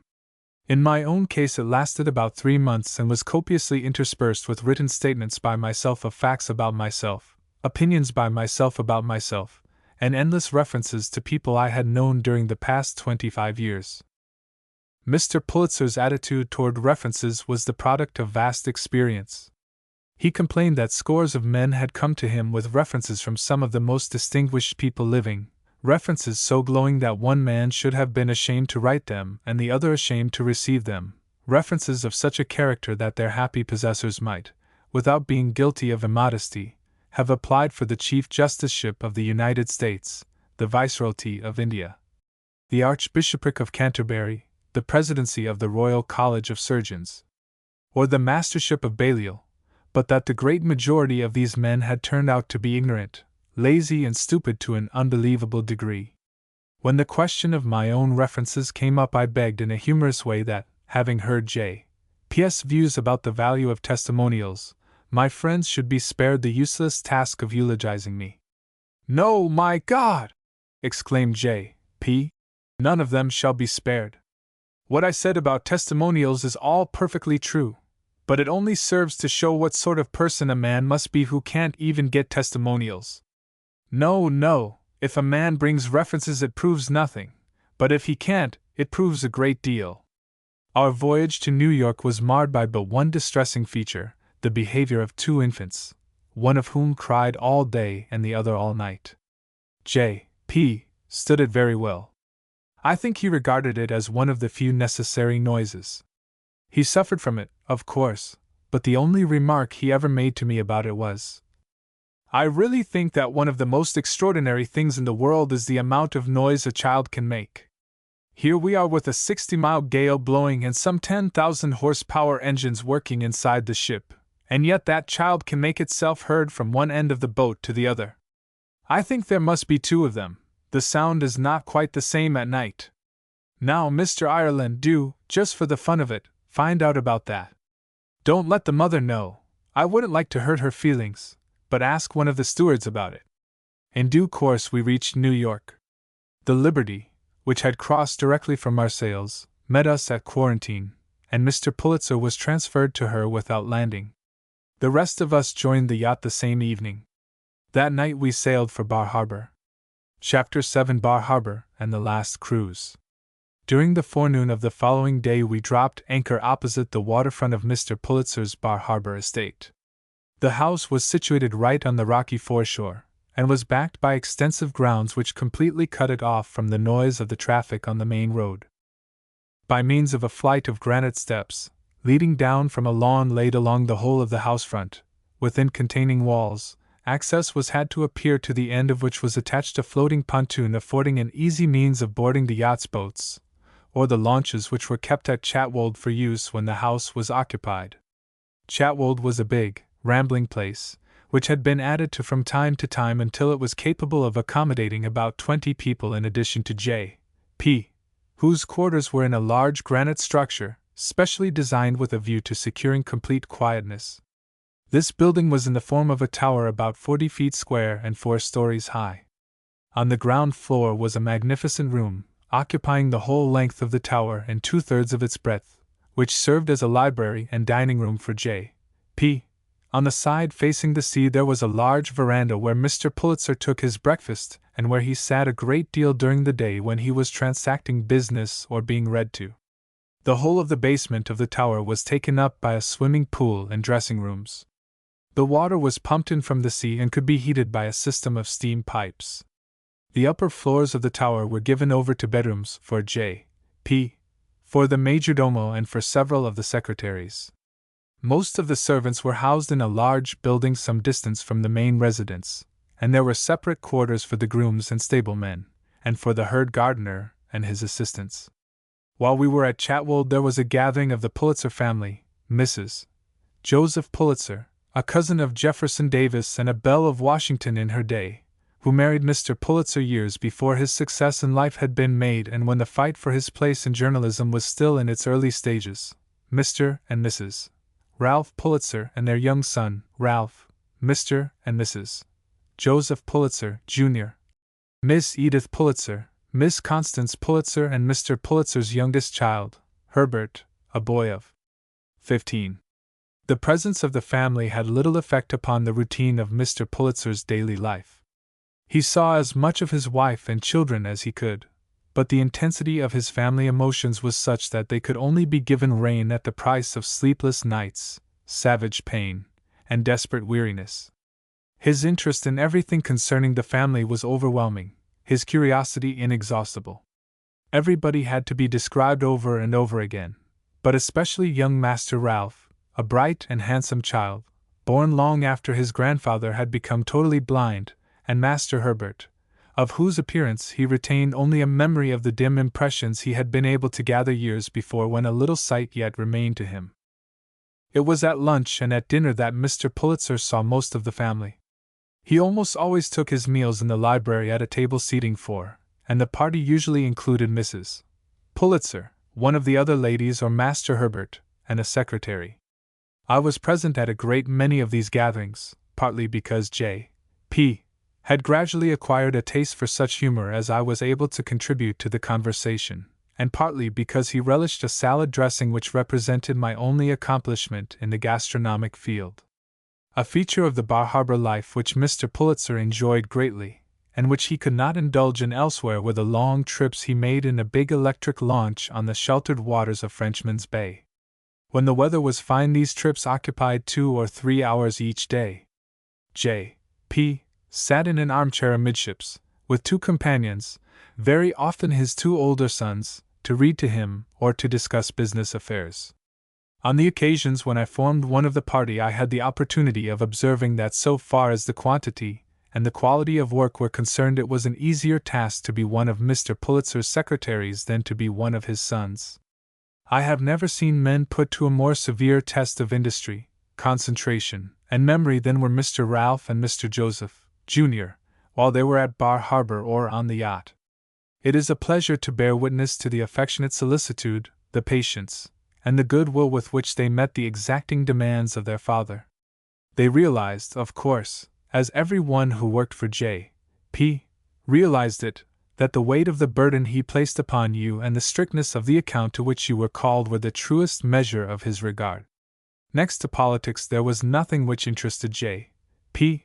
more than molding and developing the people around him, and what was no more than a strong interest when it concerned his employees became a passion when it concerned his sons. His activities in this direction ministered alike to his love of power and to his horror of wasted talents. They gratified his ever-present desire to discover the boundaries of human character and intellect, to explore the mazes of human temperament and emotion. What you knew and what you were able to do, once you had reached a certain standard, became secondary in his interest to what you could be made to know and what you could be taught to do. He was never content that a man should stand upon his record. Growth and development were the chief aims of his discipline. His method was well illustrated in my own case. One of his earliest injunctions to me was that I should never introduce any subject of conversation connected, in however remote a degree, with my travels or with my studies in relation to the government of tropical dependencies. When, for instance, he happened to need some information about India or the West Indies, he always directed one of the other men to find it for him. This arrangement had, from his standpoint, the double advantage of making the other man learn something of which he was ignorant, and of leaving me free to work at something of which I was ignorant. Thus J.P. killed 2 intellectual birds with 1 stone. It was not only in regard to mental accomplishments, however, that J.P. pursued his plan of educating everybody around him.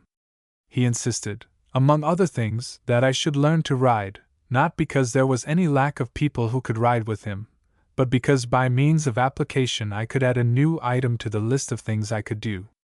After a dozen lessons from a groom, I progressed so far that, having acquired the ability to stay more or less in the saddle while the horse trotted, Mr. Pulitzer frequently took me riding with him.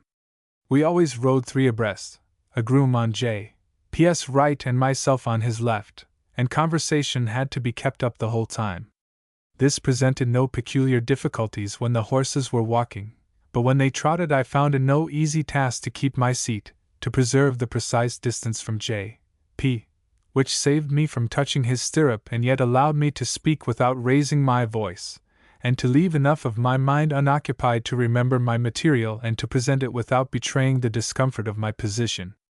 During these rides, and especially when we were walking our horses along a quiet, shady stretch of road, J.P. sometimes became reminiscent. On one of these occasions he told me the story of how he lost his sight.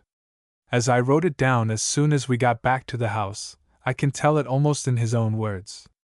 We had been discussing the possibility of his writing an autobiography, and he said, throwing his head back and smiling reflectively, "Well, I sometimes wish it could be done.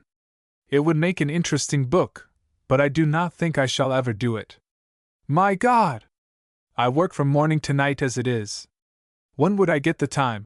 Then suddenly changing his mood, It won't do any harm for you to make a few notes now and then, and some day, perhaps, we might go through them and see if there is anything worth preserving. Has anyone ever told you how I lost my sight?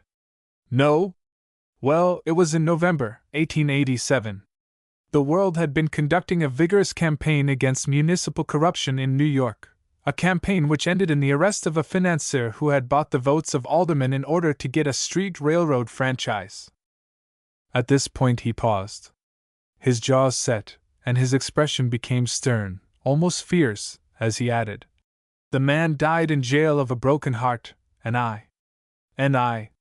He took a deep breath and continued as though he were reciting an experience which he had heard related of some stranger.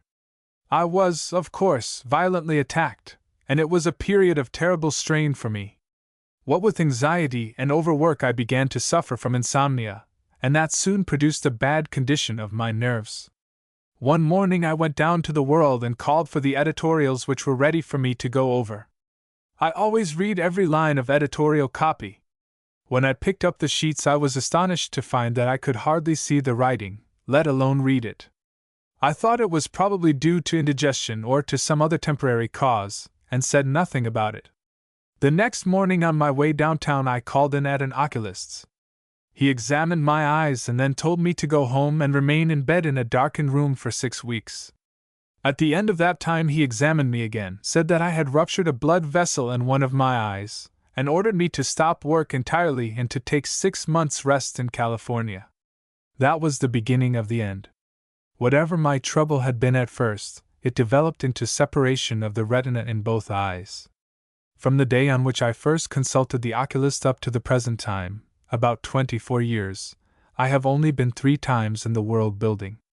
Most people think I'm dead, or living in Europe in complete retirement. Now go on and give me the morning's news. I've had practically nothing, so you can just run over it briefly, item by item.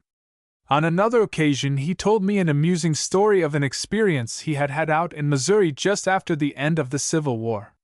He had spent some weeks riding from county seat to county seat securing registration for a deed making title for a railroad.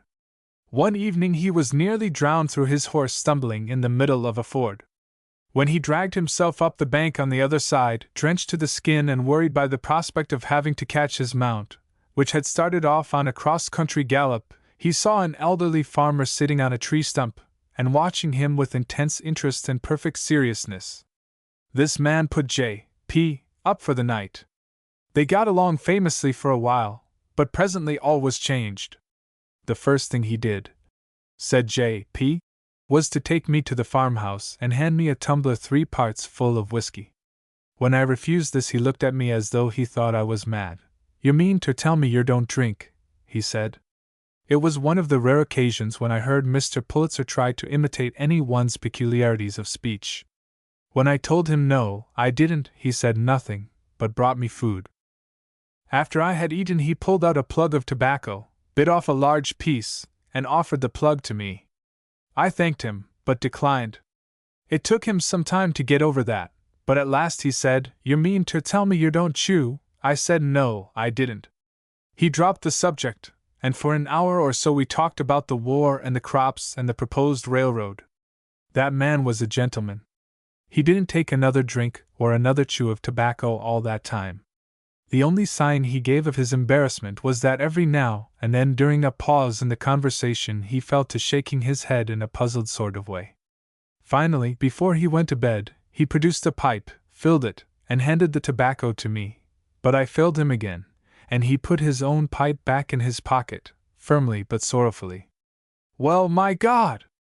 It was nearly half an hour before he spoke again, and I was beginning to think that I had really wounded his feelings by declining his hospitable offers, when he came over and stood in front of me and looked down on me with an expression of profound pity.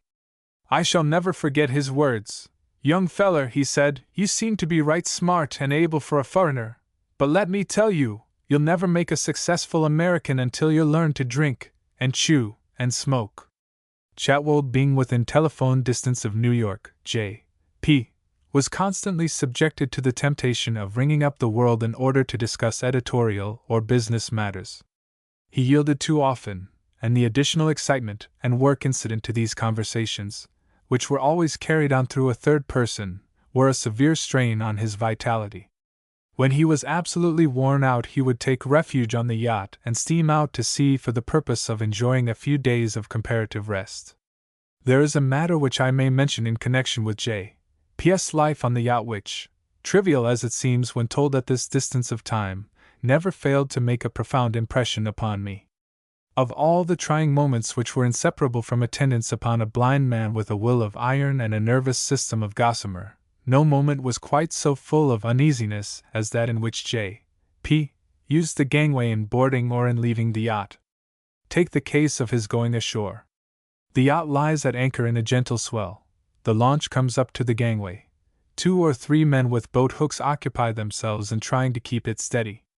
First over the side goes Dunningham, backward, then Mr. Pulitzer facing forward, one hand on the gangrail, the other on Dunningham's shoulder, then an officer and one of the secretaries, close behind J.P., and ready to clutch him if he slipped. Dunningham reaches the grating at the foot of the gangway, then J.P., then there is a pause while the latter is placed in the exact position where one step forward will carry him into the launch, where the officer in charge is ready to receive him. In the meantime the launch is bobbing up and down, its gunwale at one instant level with the gangway grating, at another, 2 or 3 feet below it. At the precise moment when the launch is almost at the top of its rise, Dunningham says, "Now step, please, Mr. Pulitzer." But J.P. waits just long enough to allow the launch to drop a couple of feet, and then suddenly makes up his mind and tries to step off onto nothing. Dunningham, the officer, and the secretary sees him as he cries, "My God! What's the matter? You told me to step." Then follows a long argument as to what Dunningham had meant precisely when he said, "Step!" This whole process might be repeated several times before he actually found himself in the launch. The whole thing inspired me with a morbid curiosity, and whenever J.P. was going up or down the gangway I always found myself, in common, I may add, with a considerable proportion of the ship's company, leaning over the side watching this nerve-wracking exhibition. I have said that it was J.P.'s custom to seek repose on the yacht when he was worn out with overwork, but it would be more accurate to say that rest was the seldom realized object of these short cruises, for nothing was more difficult for J.P. than to drop his work so long as he had a vestige of strength left with which he could flog his mind into action. Starting out with the best intentions, J.P.'s cruises of recuperation were usually cut short by putting into Portland, or New London, or Marblehead to get newspapers and to send telegrams summoning to the yacht one or another of the higher staff of the World. It was, however, when we anchored, as we often did, off Greenwich, Connecticut, that J.P. indulged himself to his utmost capacity in conferences with editors and business managers of the World and with 1 or 2 outsiders. We would drop anchor in the afternoon, pick up a visitor, cruise in the Sound for a night and a morning, drop anchor again, send the visitor ashore, and pick up another. Toward the latter part of September, 1911, J.P. left the yacht and moved into his town house in East 73d Street. It was a large and beautifully designed mansion, differing in 3 particulars from the ordinary run of residences which have been built, furnished, and decorated with the utmost good taste and without regard to expense. The room in which J.P. usually took his meals was a small but beautifully proportioned retreat so placed that it was completely surrounded by other rooms and had no direct contact with the outside world. It was in its ground plan an irregular octagon, and it drew its light and air from a glass dome. The most striking element in the decorations was a number of slender columns of pale green Irish marble, which rose from the floor to the dome. Another unusual feature of the house was a superb church organ, which was built into a large recess halfway up the main staircase. J.P. was an enthusiastic lover of organ music, and heard as much of it as he could during his brief visits to New York. There are no doubt other houses which have an octagonal dining room and a church organ, but no other house, I am sure, has a bedroom like that which Mr. Pulitzer occupied. Although it appeared to form part of the house, it did not, in fact, do so. It stood upon its own foundations and was connected with the main structure by some ingenious device which isolated it from all vibrations originating there. It was of the most solid construction, and had but one window, a very large affair, consisting of 3 casements set one inside the other and provided with heavy plate glass panels. This triple window was never opened when Mr. Pulitzer was in the room, the ventilation being secured by means of fans situated in a long masonry shaft whose interior opening was in the chimney, and whose exterior opening was far enough away to forbid the passage of any sound from the street. At intervals inside this shaft were placed frames with silk threads drawn across them, for the purpose of absorbing any faint vibrations which might find their way in. In this bedroom, with its triple window and its heavy double door closed, J.P. enjoyed as near an approach to perfect quietness as it was possible to attain in New York. I saw very little of J.P. when he was in New York. He was much occupied with family affairs, he was in constant touch with the staff of the World, and the deep interest he took in the prospects of the presidential election of 1912, which was already being eagerly discussed, brought an unusual number of visitors to the house. The extent of my intercourse with J.P. at this time was an occasional drive in Central Park, during which we talked of little else but politics, and on that topic of little else but Mr. Woodrow Wilson's speeches and plans. It did not take very long before the hard work and the excitement of the New York life reduced Mr. Pulitzer to a condition in which it was imperative that he should go to sea again and abandon completely his contact with the daily events which stimulated rather than nourished his mental powers. On October 20, 1911, the Liberty left New York with J.P., his youngest son, Herbert, and the usual staff. We headed south, with nothing settled as to our plans except that we might spend some time at Mr. Pulitzer's house on Jekyll Island, Georgia, and might pass part of the winter cruising in the West Indies. As soon as we got settled down on board, I was delighted to find that J.P. had apparently satisfied himself in regard to my qualifications and limitations. He abandoned the searching examinations which had kept me on the rack for nearly 8 months, and our relations became much more agreeable. Apart from bearing my share in the routine work of dealing with the news of the day and with the current magazine literature, my principal duty gradually assumed the form of furnishing humor on demand. The easiest part of this task was that of reading humorous books to J.P. When he was in the right mood and would submit to the process, I read to him the greater part of Dooley, of Artemus Ward, of Max Adler, and portions of W. Jacobs, of Lorimer's Letters of a Self-Made Merchant to his Son, of Mrs. and Warner's Susan Clegg and her friend Mrs. Lathrop, and of some of Stockton's delightful stories. My greatest triumph was in inducing him to forget for a while his intense aversion to slang and to listen to the shrewd and genial philosophy of George Ade. The work of the official humorist to J.P. was rendered particularly arduous because he carried into the field of humor, absolutely unabated, his passion for facts. To most people, a large part of humor consists in the manner of presentation, in the trick of phrase, in the texture of the narrative. To J.P., those things meant little or nothing. What amused him was the situation disclosed, the inherent humor of the action or thought. As I have said, it was not difficult to read humorous material to J.P. when he deliberately resigned himself to it. What was exceedingly difficult was to rise to those frequent occasions when, tired, vexed, and out of sorts, he suddenly interrupted your summary of a magazine article by saying, "Stop! Stop! For God's sake! I've got a frightful headache. Now tell me some humorous stories, make me laugh." In order to meet these urgent and embarrassing demands, I ransacked the periodical press of England and America. I procured a year's file of Pearson's Weekly, of Tidbits and of Life, and scores of stray copies of Puck, Judge and Answers. From these I cut hundreds of short humorous paragraphs, which I kept in a box in my cabin. Whenever I was summoned to attend upon J.P., I put a handful of these clippings in my pocket. I am afraid I should make enemies if I were to tell of the thousands of stories I had to read in order to get the hundreds which came within range even of my modest hopes. But I may say that line for line I got more available stories from the newspaper waifs on the editorial page of the New York Evening Post than from any other source. Even after I had labored long and heroically in the vineyard of professional humor, grape juice, and not wine, was the commoner product of my efforts.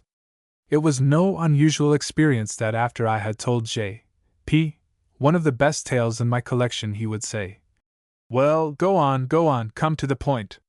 For God's sake, isn't there any end to this story?" On October 25, 1911, we put into the harbor of Charlestown, S.C. There was the usual business of collecting mail, newspapers, and so on, for J.P., after 5 days at sea, was eager to pick up the thread of current happenings. On the following day, Mr. Lathan, editor of the Charleston Courier, lunched on the yacht. He and Mr. Pulitzer had an animated discussion about the possibilities of a Democratic victory in 1912. I had never seen J.P. in a more genial mood or in higher spirits. Whether it was due to the excitement of receiving a visitor whose conversation was so stimulating I do not know, but on Friday, October 27, J.P. was feeling so much out of sorts that he did not appear on deck. On Saturday he remained below only because Dunningham, who always kept the closest watch over his health, persuaded him to have a good rest before resuming the ordinary routine. J.P. was anxious to take up some business matters with Thwaites, but Dunningham induced him to give up the idea. At 3 o'clock in the morning of Sunday, October 29th, Dunningham came to my cabin and, without making any explanation, said, "Mr. Pulitzer wishes you to come and read to him." I put on a dressing gown, gathered up half a dozen books, and in 5 minutes I was sitting by Mr. Pulitzer's bedside. He was evidently suffering a good deal of pain, for he turned from side to side, and once or twice got out of bed and sat in an easy chair. I tried several books, but finally settled down to read Macaulay's essay on Hallam. I read steadily until about 5 o'clock, and J.P. listened attentively, interrupting me from time to time with the direction to go back and read over a passage. About 5:30 he began to suffer severely, and he sent for the yacht's doctor, who did what was possible for him. At a few minutes after 6 J.P. said, "Now, Mr. Ireland, you'd better go and get some sleep. We will finish that this afternoon. Goodbye, I'm much obliged to you. Ask Mr. Mann to come to me. Go now, and have a good rest, and forget all about me." I slept till noon. When I came on deck I found that everything was going on much as usual. One of the secretaries was with J.P. The others were at work over the day's papers. At lunch we spoke of J.P. One man said that he seemed a little worse than usual, another that he had seen him much worse a score of times. Suddenly the massive door at the forward end of the saloon opened. I turned in my seat and saw framed in the doorway the towering figure of the head butler. I faced his impassive glance, and received the full shock of his calm but incredible announcement. "Mr. Pulitzer is dead." The end.